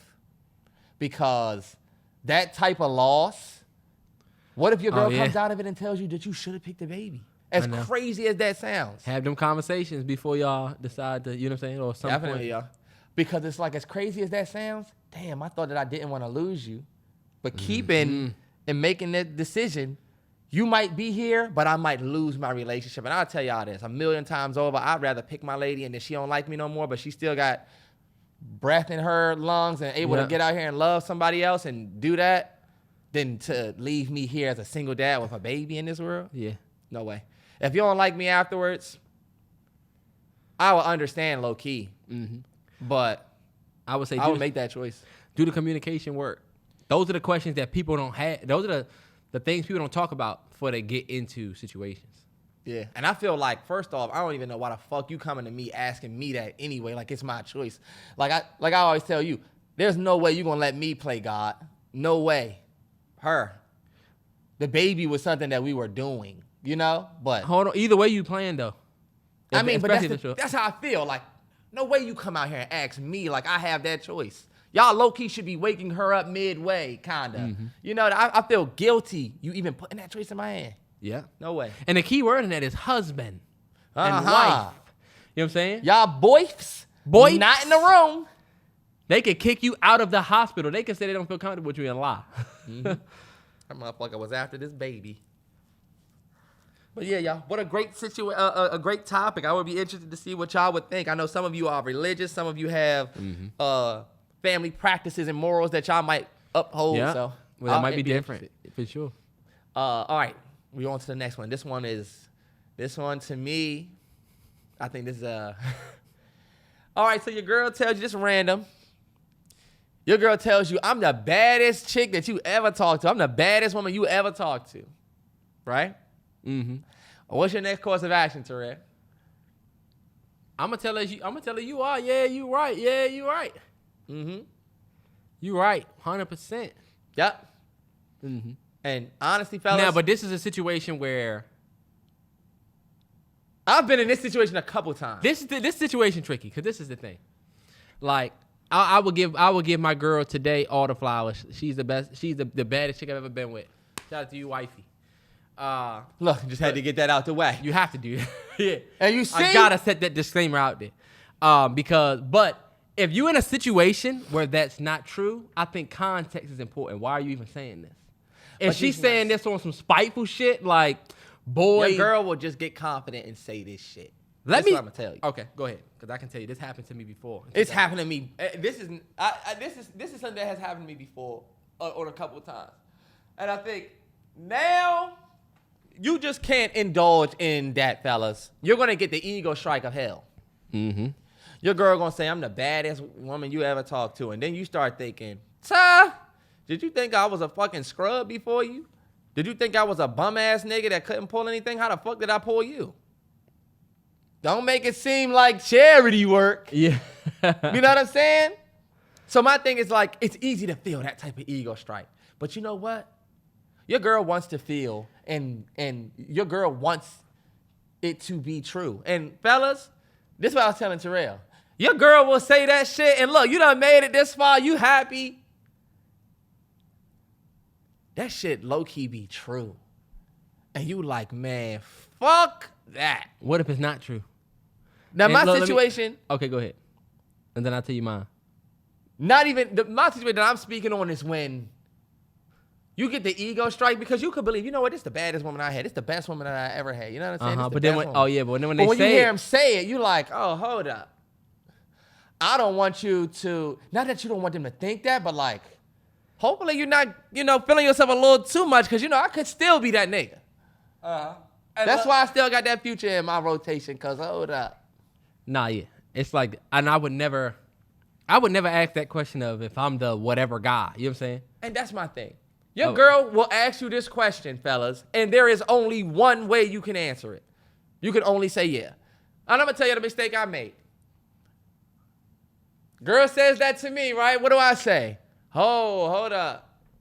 I mean, let's not do that. Let's not do that. That's how I get on. Let's not really do that. Let's not do that. Guess what your girl gonna do, y'all? Your girl's gonna get confident. Your girl can be busted as hell. But in this moment right here, confidence... That's what made her say it in the first place. Confidence made her say it in the first place. But now the fact that you said, hold up. I'm gonna tell y'all how they play chess. She was already confident enough to say it. It's already out there. I literally just came and gave you this, right? I want one of these, right? The fact that I signed up for this, I'm going forward with it. You know? I done already gave my shit away. So her confidence is here. Once you be like, hold up, I don't know, let's not do that. Guess what she do with the confidence? She step on that fucking gas. She go up here. I am. And look, you want to know why? Because guess what's coming next, y'all? The chess play. Look, I just don't want to do the... Dang, I'm not going to... I don't want to say the that. comparison and all of that. No, I am. Because who? Once your girl starts saying, who's? Nah, yeah.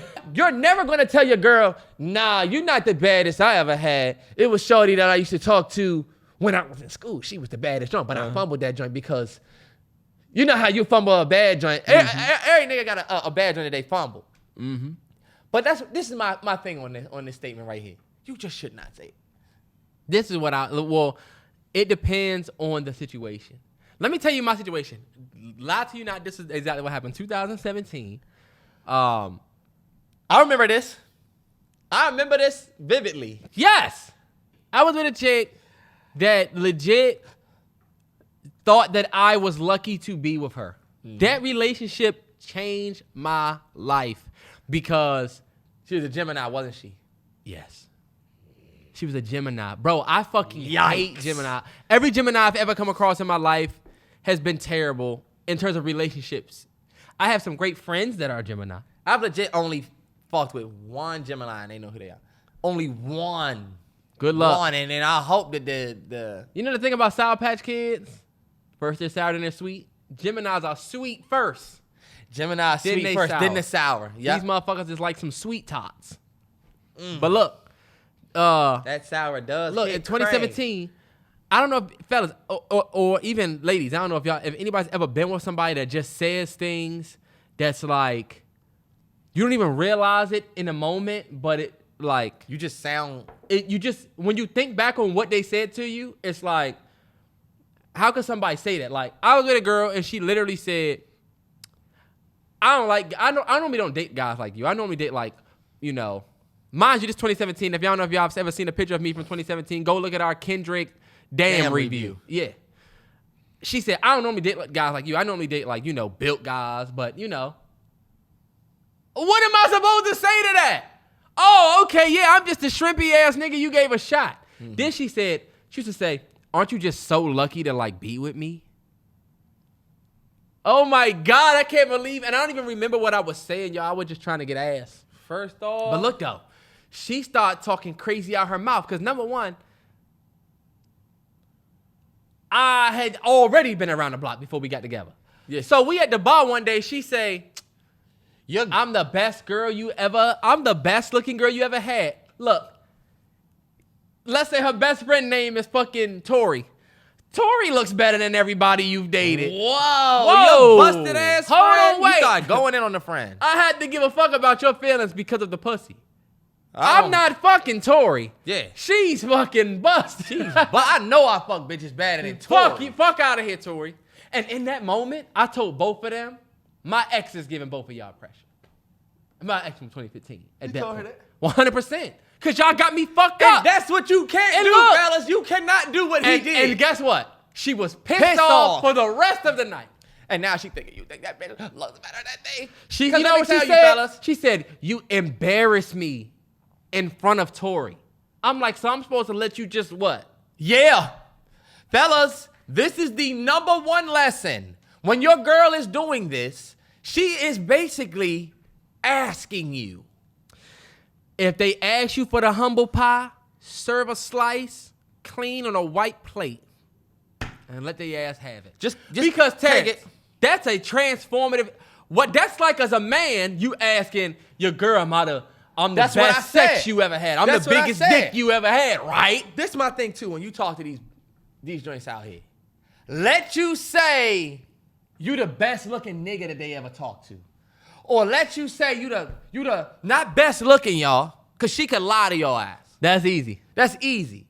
Let you say you the best dressed nigga she been with. I'm the best dressed nigga you been with. I'm the cleanest nigga you been with. I got the best hair of any nigga that you've been with. Best waves. Some random shit.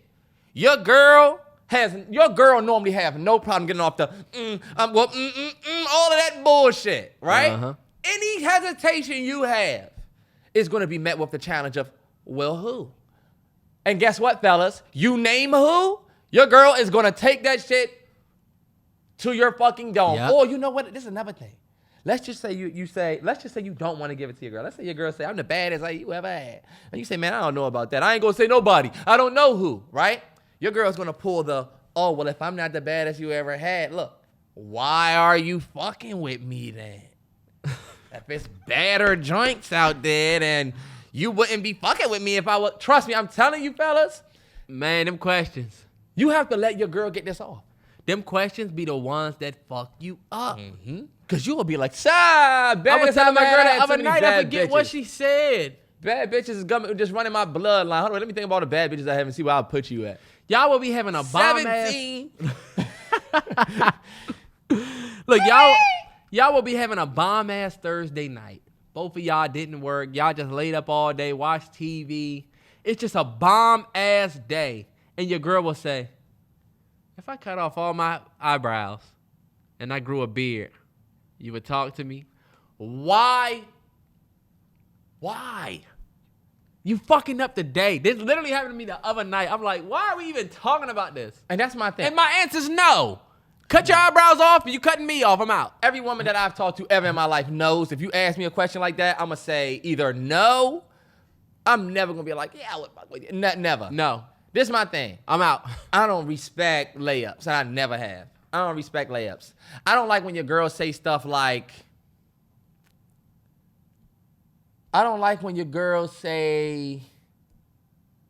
oh, you mean like you want me to give you like you want me to tell you what you want to hear type shit? Nah, I don't like when girls say stuff just to hear me say it, because it's a layup. You know? Okay. Example. When your girl say stuff like, didn't you miss me earlier? No. Because low key, if I missed you, I would have told you if I missed you. You asking me if I missed you is you basically just trying to get me to say, yeah, I missed you. And I'm telling you, your girl's not going to fuck with it. Hold on, wait. Superior man. Yeah, your girl ain't going to fuck with it, bro. Ain't you supposed to say? Yeah. You are, but look, fellas, you can't be bitch around everything. That's how your girl just think you a gullible ass nigga start saying shit like, I'm the baddest you ever had. Aren't you so lucky to have me? Nah, yeah, for sure. Because when you be a gullible ass nigga and you just whatever, look. They get to that point. I had to say, look, this is what you got to tell your girl when your girl say, I'm the baddest you ever had. This is what I said. This is my response to that, too. I'm not with you because you a bad bitch. I'm not with you because you fine. You know what I'm saying? Because low key, if it's anything that I can go and get, it's somebody that I think is fine. Not that's your level. It doesn't have nothing to do with you being compared to nobody else, but I could find something fine that I want. You know what I'm saying? You being the baddest I ever talked to, literally low key means nothing. That's the smallest part. That's the smallest part of the game. Mm-hmm. I could fuck the baddest bitch that I've ever seen in my life one day and not talk to her. I said bad bitches get left on red all the time. And let me tell you, your girl don't fuck with it. Look, your girl be sitting there like this. Bad bitches get left on red plenty of times. Trust me, the only reason why me and you are still doing what we doing is because I'm interested in things that go far beyond how you look. Mm-hmm. Trust me. Your girl just be getting that shit off and you be like, okay, all right, bet, whatever. I've never lined y'all up. I've never done this. What did Mr. Clark used to tell y'all in high school? You talking about Mr. Reed. Mr. Reed, what he used to say? He used to say the most legendary shit that I ever heard. He said, a pretty face will get you in the door, but 15 minutes later, you better know something. That's the realest shit ever. A pretty face, that's going to get you in the door. I sat at the table with you. You was bad. You was definitely a bad bitch. That's why I came for you. But you didn't stick around because you was a bad bitch. Uh-huh. You stayed around because I fucked with your vibe. Your vibe. You know what I'm saying? You better know something. I love that quote. Mr. Reed. I wonder where he's at. He somewhere spitting knowledge still. Remember, he went from being a teacher to being a professor. He was one of my favorite teachers. My African-American studies teacher that was black. Terrance caused the biggest stir in high school because he had and shout out to Mr. Brannigan. Mr. Brannigan's great. Just had a son. He was great.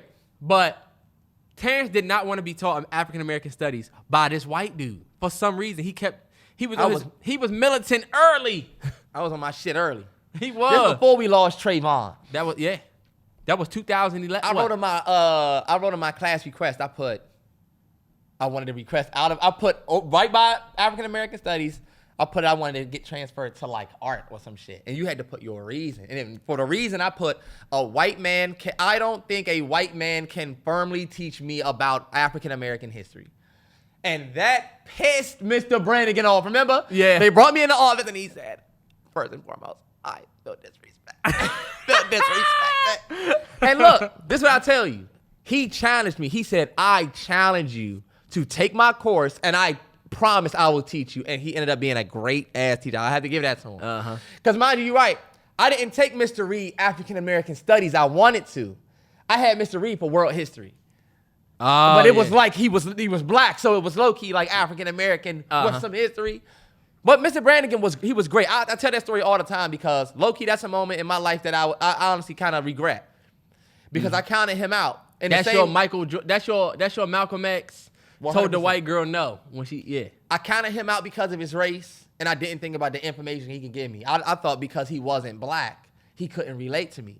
But really, he didn't need to relate to me to give me the info that I needed. And I actually ended up being one of my favorite Brannigan is great teachers back then. Yeah. Shout out to him. He just had a kid. Yeah. He still teach. You never know it. Mr. Brandon, if you watch this, you know how people be like, oh, I watch every podcast every week. You? Yeah.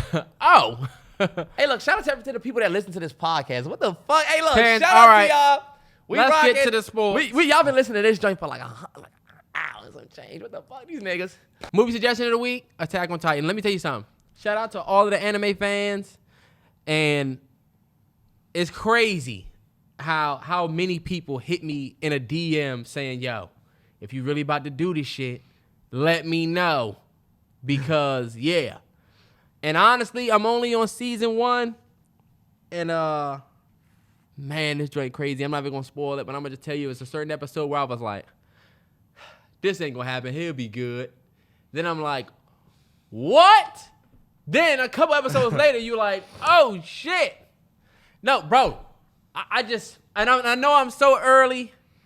They say the shit get crazy, but y'all will be there for the ride because I'm gonna do this shit on Patreon. Y'all will see it because honestly, music is what it is. We got Jack Harlow on today, so we'll do that. But like, music Welcome home. The been kids chill. miss you.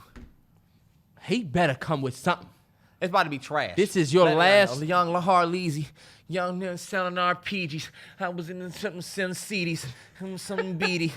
From there to the beady. Fuck out of here. I can't wait to listen to this Terrence, shit. we're not going into it like that. We're going into it with an open mind, ready to hear something good. We're not going into it like that. Now, give your movie suggestion. He doesn't have one. I'm out of here. Are you kidding me? I have a movie suggestion right here. Movie suggestion of the week is going to be Gravity. 2013, directed by Alfonso Cuarón. Cinematography by Emmanuel Lubezki. I'm letting y'all know right now, Gravity to this day is one of the best movies about a space situation or a space venture or whatever, period. It to me is one of the most immersive space movies. This movie won Best Cinematography. It won 7 Oscars because of how different this movie was. This movie was compared to the likes of, what's the Stanley Kubrick 2001 Space Odyssey. Space Odyssey. Yeah, just because of the camera work, y'all. If you want to watch, for my film guys out there that want something to look at that will just completely make you want these movies like this make you want to get into filmmaking. Because you wonder, how the fuck did they do that? And that whole film is one shot, right? The whole film is... Isn't it all one shot? I don't know if it's all one shot. It might be. I mean, it's filmed to look like one shot. It is. It is. Like Birdman. That was, because remember, Birdman was that too. Birdman was that too. But Birdman was awesome. Gravity was filmed to be one shot. I know I'm not tripping. You probably are right. Gravity, Keep going. Gravity was beautifully shot. Like, I want y'all to think about the fact that in space you have 0 gravity. So the best thing about this movie is the characters in space don't have gravity, but almost the camera does not have gravity. It is the first, I'm telling you, it is beautiful to see. Because in outer space, there should be no gravity, but when you look at movies from outer space, the camera is always stationary. It moves while the characters and the environment around you don't have gravity. But in this movie, the camera does not have gravity. It was so stunning that it literally won visual effects. It won cinematography. It won best sound. Almost won Best Picture. It came out in 2013 with 12 Years a Slave, Dallas Buyers Club, Wolf of Wall Street. That was a loaded ass great year. And it was not filmed in one shot. It just has a 17-minute take in that movie that was one shot. Sandra Bullock, George Clooney. It is on HBO Max, believe it or not. Which is getting ready to be Max. Which is just getting ready to be Max. Which sucks. And if only could I make a deal with God. Is that coming back? Are you kidding me? Yes. They getting ready to shoot, though. They ain't coming back soon. You know what's about to happen. They're going to be some old niggas. Mayans coming back. Mayans. Let's get it. For all my SOA fans that kept up. If you haven't seen Sons of Anarchy, it's ridiculous. And this nigga right here hasn't seen it. Here's a bar for that. You ready? Terrence, no. Niggas talking trash. I wish these niggas wasn't trying. Bike riding niggas. They ain't never seeing Mayan. It's a parade inside my city, yeah. Hey, Lakers fans. I've been real hush-hush on a basketball talk, but Memphis ain't going yet. I saw some LA fans talking about, Clippers have already lost, and we're going to the next round. Y'all haven't won yet, and y'all are playing a very good team. They playing tonight. So, right? Tonight when this podcast drops on Friday, Lakers fans, can you do it? Let me tell you something. Back in LA, y'all know I've been following this shit. The Lakers is tough, man. The Lakers is a tough squad to beat. Bron had an off game this game. Yeah, if he Bron did. had 30 points, that game might look a little different. Yeah. But I honestly, y'all know I want to see this. The reason why I want to see the Grizzlies go to the next round is because we're going to most likely my Kings are done. You know what I'm saying? Yeah. Most likely my Kings are done. They getting ready to go back to the Bay. Y'all not going to win in the Bay. Is it 2-2 or 3-2? It's 3-2 now. They done won 3 straight. They was down 2-0, won one game. Then Draymond got suspended. They won the game. Draymond wasn't there. Then they just won this game. You know what I'm saying? So I feel like my Kings are done, which means the Warriors are going to advance. And we being completely honest about what's going to be better to watch, would you rather watch the rematch of LeBron and the Warriors, the team that lost to him in the finals, or would you rather see the Grizzlies and the Warriors? Now, let me ask you this. Now, this is my thing. Would it be dope to see Bron go up against the Warriors and Steph and the team that, you know, has been basically his career rival? Sure. But they love each other. He's in Draymond's wedding. They was partying together. They really love each other in real life. The Grizzlies and Warriors don't like each other in real life. There's real beef. They don't fuck with each other. Now, you got the Grizzlies coming back and beating L.A. because you like to see them play the Warriors, but you don't got the Sacramento Kings maybe beating the Warriors at home. Even though the Warriors are who they are at home, you don't got them. The Warriors lost 9 games at home this year, or what? Something like that. 8 or 9 games at home. I just don't see y'all beating them. Y'all should have won this game at home. And then they were supposed to tie at the Bay. And then game 7 would be in Sacramento. I've been so scared to pick somebody because look at what just happened last night with the Bucks and Miami. I would have never picked Miami. I didn't even pick Miami in the play-in. Remember, I picked against them. Mm-hmm. So I hate to go against Jimmy Butler. He is a threat in the playoffs. But, like, you never know, bro. If it's any time that I feel like a team can beat the Warriors at home, even though they've been winning, I feel like it's this year. Man, I don't know. You could catch them lacking. It's so different to play in front of that crowd. And then They have won a lot of games at home, but they have also won a lot of close games at home. I think it's doable. I just don't think you do it when they up 3-2 and they know they can just put you away to the champs. And they are the reigning champs. They have been here. As for the Lakers and Grizzlies, though, you're going back to L.A. It's going to be a great game. I hope the Grizzlies win and we take it to 7 to Memphis. Let me just tell you this, Lakers. If y'all win tonight, cool. You got it. You know what I'm saying? Yeah. But if y'all lose this game on Friday and game 7 is in Memphis, you can forget it. I still got Memphis winning. I still got Memphis winning this series, y'all. Memphis in 7. That's what I always Memphis say. in 7. I feel like Vanderbilt and Schroeder and Austin Reeves and them niggas been hooping like they've been supposed to. But I feel like soon as they Thinking about your man because he's a former Wizard? Nah, Rui, it's hard to watch Rui ball. As a Washington fan, it doesn't matter what sport it is. We have to watch our good players come to our team and be aight, and then they go to another team, and they just in the playoffs, postseason.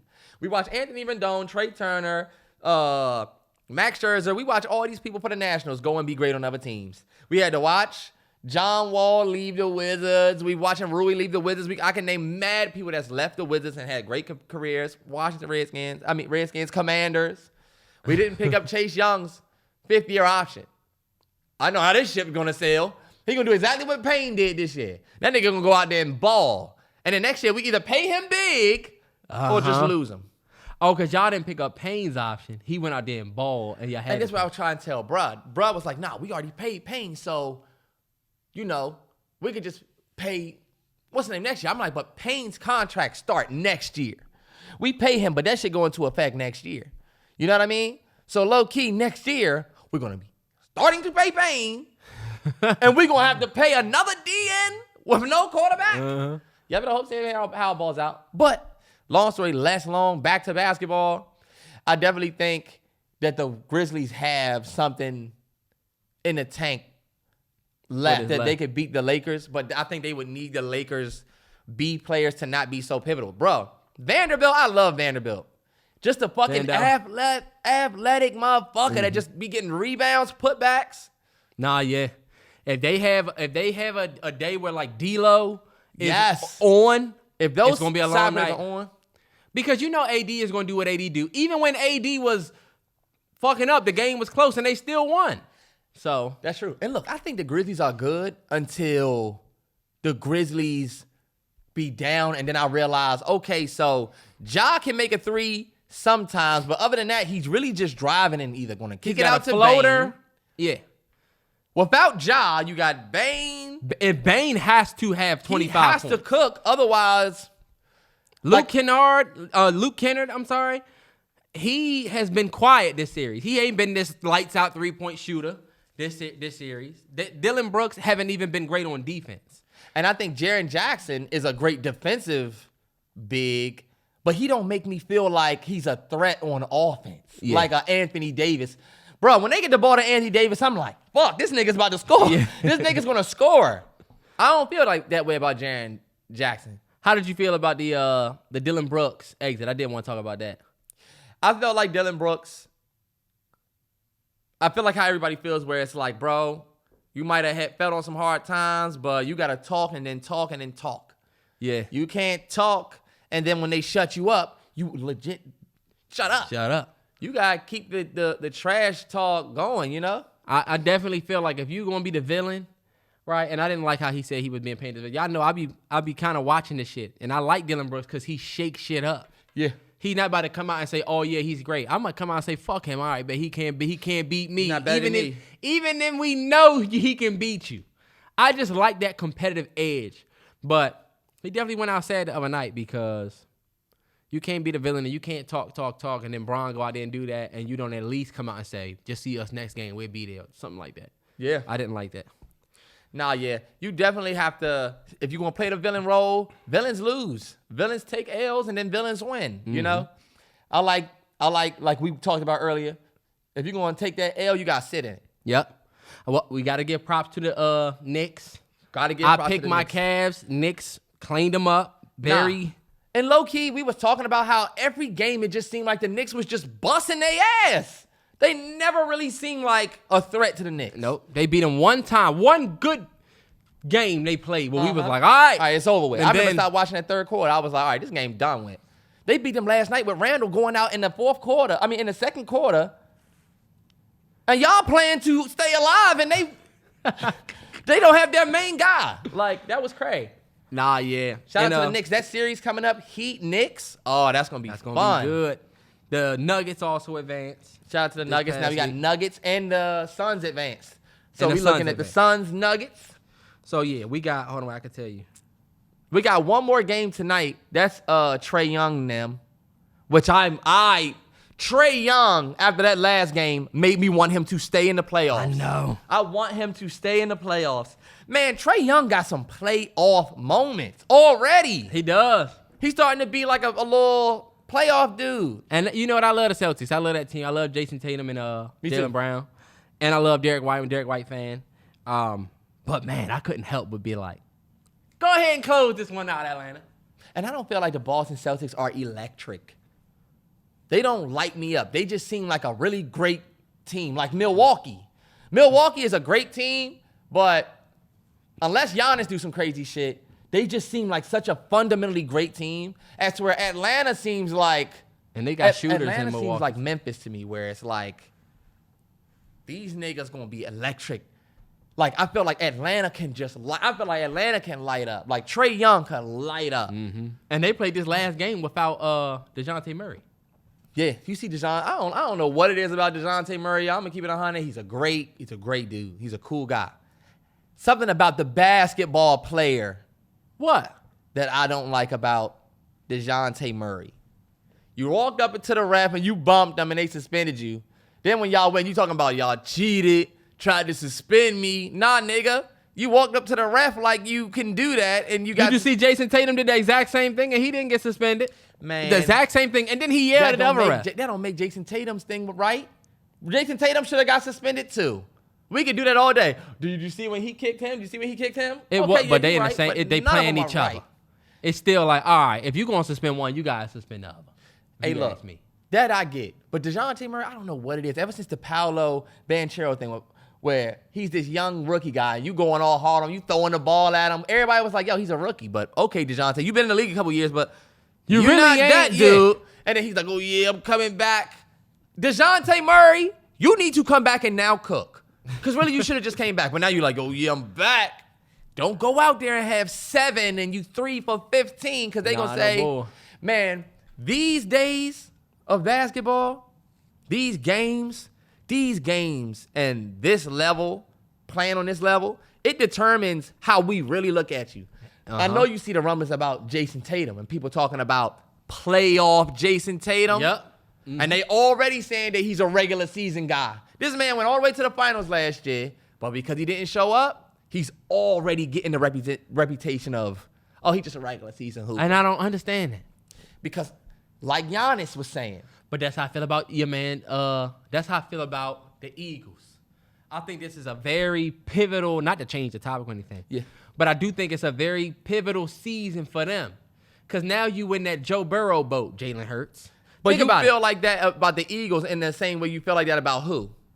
The same way people feel like that about Jason Tatum. Oh, okay. Eagles went to the Super Bowl, Yeah. didn't win. This next season is going to say a lot. You know what I'm See, saying? Terrell is different than me. Terrell doesn't look at Jalen Hurts as a big, big reason for the Eagles' success. He looks at Jalen Hurts as a good quarterback who's in a great situation, so that's what makes him elite. Mm-hmm. And a lot of people think that. I personally feel as though Jalen Hurts is elite, just like Jason Tatum. I think Jason Tatum is elite. I just think but what Giannis was talking about is true. Where if you are not winning championships, but you are consistently staying close to it, you look like more of a failure than the people who don't even compete. That's facts. Jason Tatum, you look like more of a failure than well, you don't, but The way people talk, you would seem as even like a James Harden. Well, he's never won anything. He's done so much great shit. I just found out the other day that James Harden has went to the playoffs in every year of his career. Yeah. I don't know if that's a fake stat or not. Y'all can correct me, but damn, people will still talk about him like, oh, he haven't done anything. Because he never got that ring. Chris Paul.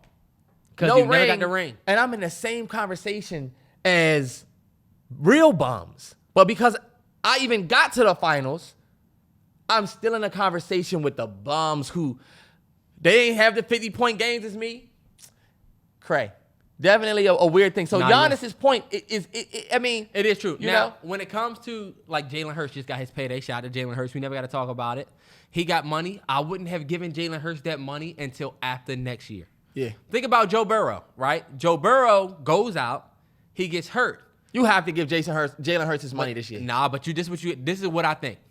Joe Burrow gets hurt. Yeah. He comes back the next season. They go to the Super Bowl. Yeah. The next season, everybody like, they ain't even going to be that good. They got lucky. And guess what? Joe Burrow showed that he's for real. Like, he had another great season. Yeah. Now he get ready to get paid. With Jalen Hurts, you literally put together we about to go win the Super Bowl squad. Like, on some, we about to go ahead and add these key defensive pieces at the very end because we need to secure this W. You don't get that, right? Yeah.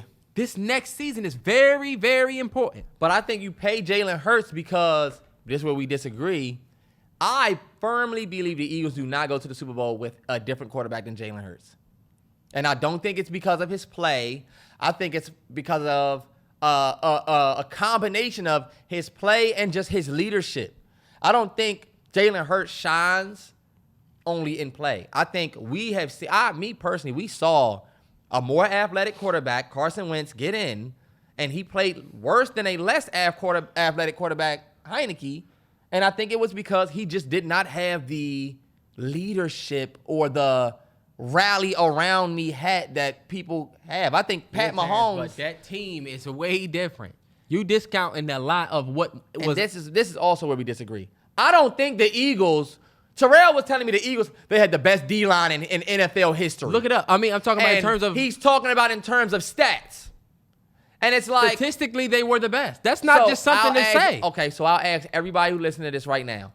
Think about the best defensive line in history that you've seen on teams, right? And statistically, they are not better than that Eagles D-line from last Okay, year. bet. But Terrell, see, you talking about statistics, and But people know that you have been on this podcast, and you will sit there and you'll shame a person like Aaron Donald, and they listen to you. I never shamed Aaron Donald. Terrell has put Aaron Donald's accolades down and says, oh, they're using these stats that are, remember your argument with Aaron Donald is, oh, they're Pressures. using QB pressures, and they weren't adding that when LT was playing, so That's can't a fact. say. The Eagles have the most sacks, which they've been doing for 60, 50 years. So that's not the same. I asked Terrell, I said, do you think that Eagles team, that D-line, was the best D-line in NFL history? You yourself. And he said no. And that's because I don't think anybody thought that Eagles D-line was the best D-line we ever seen. It was just really good. It was the 100% and best. Statistically, they actually were the best. But I'm just saying, when we played the Eagles, and when everybody played the Eagles, you knew they had a great D-line? Were we all thinking, well, Jalen Hurts got the best D-line of all time? No, we weren't thinking that. That Eagles defense was the best defense of the if not one of the best defenses in the league. You got the best O-line in the league. You got the best receiving. Two number one receivers on the outside, a great tight end, 2 great running backs. I give respect to the Eagles because you can't lose. I feel like nobody would have said before the season started that the Eagles had the best defense. I don't think they did. I don't think anybody would have said that before the season started, that the Eagles were going into the season with the best defense in the league. That is a fucking lie. No, it's not. Do you remember we talked to Dwayne at the Freaknik, and we were telling him they picked up this person, that person, that person. They gonna have a dope defense. He said back then we probably won't lose a game. This is my thing, because they had an easy schedule. The Eagles did have an easy schedule, but in my opinion, this is just my opinion, and this is me just giving respect to the Eagles. I think the Eagles played well. I think that they had a season where they actually were playing well. I don't think before the season started we were saying that Devontae Smith and AJ Brown were the best receiver tandem in the NFC. I think they went out there, and I think with the help of Jalen Hurts, I think that 3, Hurts, Smith, and fucking Brown, I think they came together and created something special. But you get to say, oh, well, what do you expect when you got A.J. Brown and Devontae Smith? Man, they weren't cooking the year before. When they signed A.J. Brown and we knew they was going to be together, it was like, oh, yeah, they about to have a dope-ass squad. Yeah, come on, bro. Everybody they started taking that duo and putting them and saying who. But A.J. Brown, that signing was not the Devontae. He was still a number 1 receiver. That wasn't the Devontae Adams signing in Oakland. That wasn't the Bernard Hopkins signing in Arizona. Not Bernard. That wasn't the D-Hop signing in Arizona. Yeah, I think people said, oh, that's a solid-ass pickup for the Eagles. It was a solid. Then it You're ended up being sleeping on great. A.J. Brown. He was a 1,000-yard receiver before he got there. But y'all were not looking at him like he wasn't the best. Adams. Terrance, Devontae Adams the best in the league. Of course not, but he was still that's what I'm saying. You're now saying that Jalen Hurts had he had 2 elite receivers. He made them elite. If y'all picked up T. Higgins to play opposite Terry, and you had the best O-line in the league. Right. You wouldn't be saying, oh, they got 2 elite receivers. They have 2 elite receivers. But you're not calling T. Higgins an elite receiver now. It's not fair. T. Higgins is still one of the best in the league. A 1,000-yard receiver. You put them 2 together. Terrell, T. Higgins is not one of the best receivers in the fucking league. What the fuck are you talking about? T. Higgins is a top 20, top 15 receiver in the league. That doesn't mean. He's one of the, T. Higgins is top 15? Yes. Name me 15 niggas better than T. Higgins. You have Tyreek Hill, Jalen Waddle,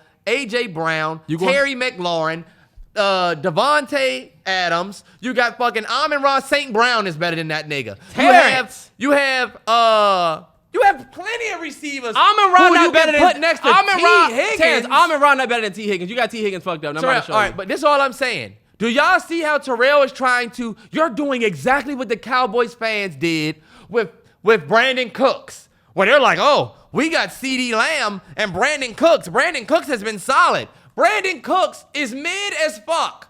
Brandon Cooks is as mid as it gets, and I respect the brother. This has nothing to do against him personally. But it's crazy to watch people big up these players that are mid, but because they on a certain team and are in a certain situation, now we want to say they elite. But if they was in a different situation, T. Higgins plays for other teams, you're not calling him elite. Brandon Cooks is older, but he has like 7,000 or 8,000 yard seasons. 1,000-yard season in 2023. He didn't have the best season last year. He got hurt and then came back. But sure, 1,000-yard season in 2023 doesn't make you elite. It makes you good, but elite is a little bit past 1,000 yards. This is the thing. This was about Jalen Hurts. And you're saying Jalen Hurts had 2 elite receivers, and that's why I'm like. He had an elite receiving core because you not only had them, you had what? You had a rookie Devontae Smith who didn't have the best rookie year. He didn't have the best rookie year, but it was all right. He wasn't elite. He wasn't this elite. Oh, he's elite. He's a top 10 They were receiver saying in the that league he was now. Butterfingers and all of that coming into this year. Them boys went out there and proved. I mean, hey, look, I'm giving respect to him. I hate when people talk about the Eagles like they were this dominant-ass squad. No, the fuck they was not. They was winning games. Devontae Smith almost had 1,000 the first season. And then the second season, he ended up having 1,100. He's a baller. His first season wasn't, he won 1,000 yards, but He basically got 1,200. basically 1,200 for the second season. But you see what you got? All I'm saying is I would have paid Jalen Hurts after this year. I would Because tell I want you to this, see though. if the Eagles if he take that Eagles team back. It's hard to say you were going to pay a man after the year, after he took you to a Super Bowl. You know how this shit goes, Terrell. Joe Burrow didn't get Stafford- paid yet. That's different. Stafford got his money when he took them to a Super Bowl.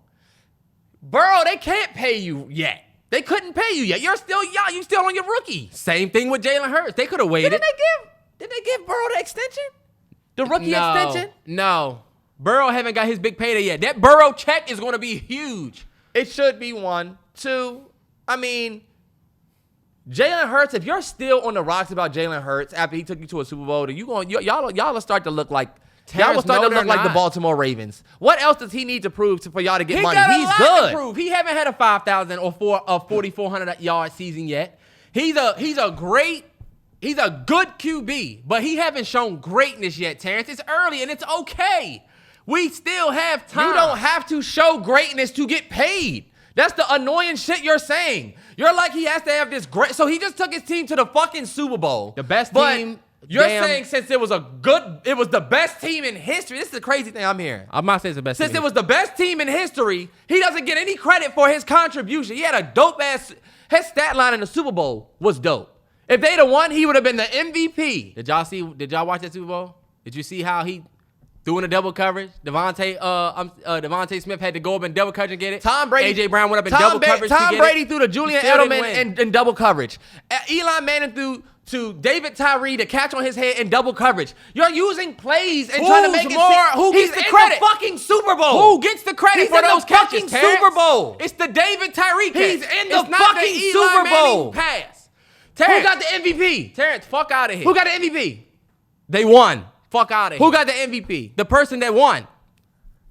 These niggas had the easiest on-paper schedule, the best O-line, best D-line, best secondary, 2 elite receivers, great. what great Terrell running is backs. basically You saying- can put any good quarterback in that system. Terrell, so they're what gonna go to the quarterback, what fucking quarterback is good that doesn't have elite receivers and doesn't have a good offense around him? What the fuck are you talking about? they don't In have order the for you best- to be good, they don't you have have the to have best- somebody. That They- shit is annoying as fuck. Yeah, but you don't have the Like, best if he has defense a in the trash league. ass The team best around him- offensive line in the league. The best. You don't have all these best Terrance. Come on, keep it a That's buck about crazy. that. You're not keeping a buck about that Eagles hear team. niggas say that the Eagles have the best defense, best offensive line, best receivers, 2 elite running backs. When? Terrance, I'm not. When? They had the best O-line, best defense in the league. This shit makes That's no secondary. sense to me. No, the you fuck had an they did elite not. receiving core, not the best because you had a couple Them other niggas are receiving fucking scrubs. Terrance, all I'm saying is, don't you think we should? And we see, watched them niggas on Monday night Terrance. because they're scrubs. Terrance, don't Best you, ever? Don't you think we should have seen one more year? Now that all of the elite pieces that you couldn't pay aren't there, don't you think we should see one more year? This is where, Before, in my opinion, you make this person the highest paid player. so let's in say history. Jalen Hurts goes out there and gets injured this year, right?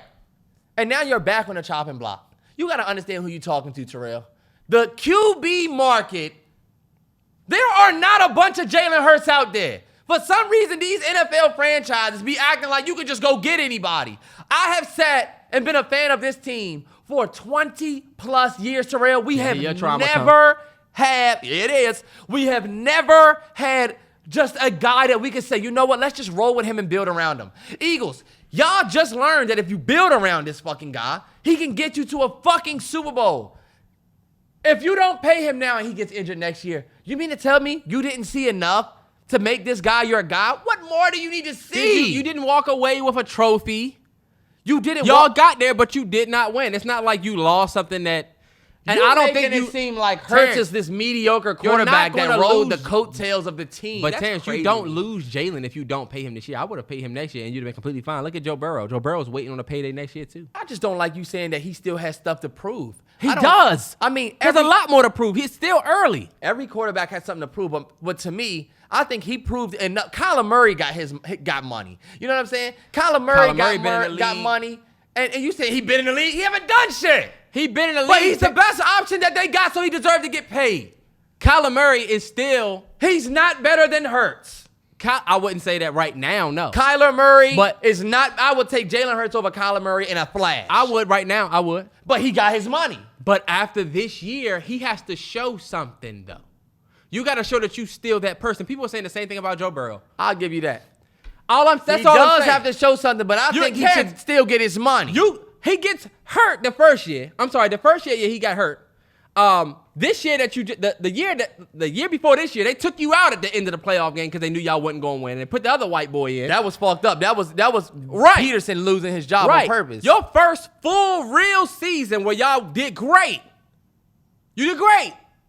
You didn't have the best quarterback year, but y'all did great. I'm just saying to give it one more year. That's all.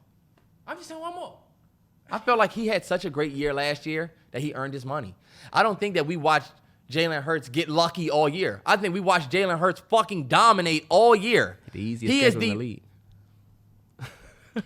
The fucking easiest schedule in the league. Do y'all see how low? And that's not me saying that. That's you on paper. can't say Easiest. You can't. Y'all dominating but the Texans. They have the easiest schedule in the league. They have the best team in the league. But the best team in the league, it has nothing to do with Jalen Hurts being a part of the team. I'm not saying Jalen that. Hurts is just luckily a part of the best team in NFL history. So all of his success from last year, well, look, what do you expect when you're playing easy teams and you have the best team ever? So do you Nobody mean said to they were tell the best me team ever, I need to Terrance. have a harder schedule and a worse team, but play better last year to earn my money. I'm not saying that. I'm saying give it one more year when you don't have the fucking... So what if he doesn't have a better year this year than last year? He still don't deserve his money? Y'all still thinking about it? I've watched my franchise do that. I've watched my franchise fumble the bag with Kirk Cousins, and now he's balling out in Minnesota. He was great in our system. He knew our system. We could have built around him like the Vikings did, and at least we'd be playing in the playoffs. But since we Terrance. want to do this one more year franchise tag bullshit, we scared ourselves out of it. And guess what? We're going out there next year with Jacoby Brissett. Terrance, that's y'all bum-ass franchise that don't know how to draft. Y'all I'm just trying suck. Fuck out of here. I'm speaking on my experience, and you're talking about Jalen Hurts like he's not great. When you haven't had a quarterback in 20 fucking years, and you got somebody that's that decent, man, you build around him. Jalen Hurts is great. All I'm saying is I wouldn't have paid him until 22 TDs last year, 3,800 yards almost. 3,800 yards. Yeah, guess who did better than you? Jared Goff. Who gives a fuck? Did he go to the That's Super Bowl? That's Did he go to the that's Super Bowl? Jared Goff numbers. And what his And Jared Goff actually go to smoked rushing you. yards. He had a rushing He yard. had 1,000. 1,000 rushing yards? That's not. Look, they don't give Lamar that stat. Terrell, is Lamar in the Super Bowl? Oh my God, a Super Bowl is not a QB stat, it's a team stat. What's the number one thing? And then the easiest schedule in the league, the best fucking O-line, it's not a QB stat. What the fuck did Y'all they say keep doing about this to Lamar Jackson? That's What the fuck did they bullshit. say about Lamar Jackson? What's his biggest? He had nobody. Lamar Terrell, Jackson did that with exactly, nobody. Exactly. And what they saying about him? They saying he don't deserve his money, but he doesn't have anybody. So you saying Jalen Hurts need to go out there with nobody and be good, but when you go out there and you're good with nobody, they say, well, he don't have nobody and he ain't winning Listen what you playoff just said. games. Listen So what you look, just said. You just said Lamar Jackson's biggest gripe is he don't win playoff games. That's why they don't want to pay him. He doesn't have anybody. They don't want to pay him. Jalen Hurts goes out there and wins with people. Oh, well, you had these people and you had an easy schedule. So they still don't want to pay him. What the fuck? Man. Give these men their money. all I was saying is give it let us another pay year. him. Let us pay You got Lamar. Let us pay Lamar. Let us pay Jalen. We'll play him. But look, do y'all have the best O-line in the league? No, he'll get sacked 12, 13 times a game because y'all got fucking Charles Leno Jr. out there getting mixed. Work on your line. We could do that if we pay him and then we build around him. For years. Jacoby could win for y'all if y'all put some money into that line. What y'all did this year? Y'all put some. Oh my y'all put God. money in that line. God. But Terrance, Hearing people say y'all didn't believe in Kirk because Kirk had no time to throw. He leaves and goes and gets time to throw, and he's the man in Minnesota. Come on. That's because instead of us paying Kirk, we franchise tagged him for 4 straight fucking years and didn't have the money to protect him because we were still worried about Kirk. This is my thing. You lock in your guy, and I feel like you can build around him. It's crazy to hear you saying, oh, well, you know, what'd you just say out your mouth just now? What'd you just say? What'd you just say? Kirk? Before that. Oh, y'all got Charles Leno jersey out there. Charles getting Leno mixed. Jr. My thing is this. I think if you got a quarterback that's good, that's decent, you pay him. We have signed defensive linemen after fucking linebacker, after all of this bullshit trying to build this team, and now we have a solid-ass squad, but we can't go nowhere because we got Jacoby Brissett. This motherfucker said just Jacoby Brissett can go out there and win for y'all if you please get the fuck out of here. Are you kidding me?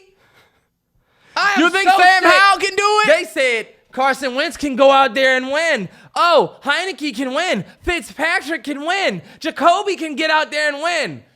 Washington fans, are you not just so fucking exhausted of hearing about what these fucking mediocre guys who don't win anywhere else, but they can come to Washington and win? It's because y'all stupid ass have never invested into the line until y'all just got Eric Bieniemy, who he is invested in the line. Exactly. And that's exactly why we look at Jacoby Brissett. I told my guy in the gym, just go out there and lose. Why the fuck are y'all going to go out there and try to compete? He said, you know what? Jacoby's going to compete. We don't need him to compete. Lose. So we can get the lottery. Well, not the lottery, but you know. Do you know what we have in the draft this year tonight, y'all? It's Thursday night. Y'all, Guess what? Y'all what? We are the fucking 16th pick. And we had a horrible season last year. That's a good pick. Guess who picks before us? Philadelphia Eagles. That's because of trades and shit. Still.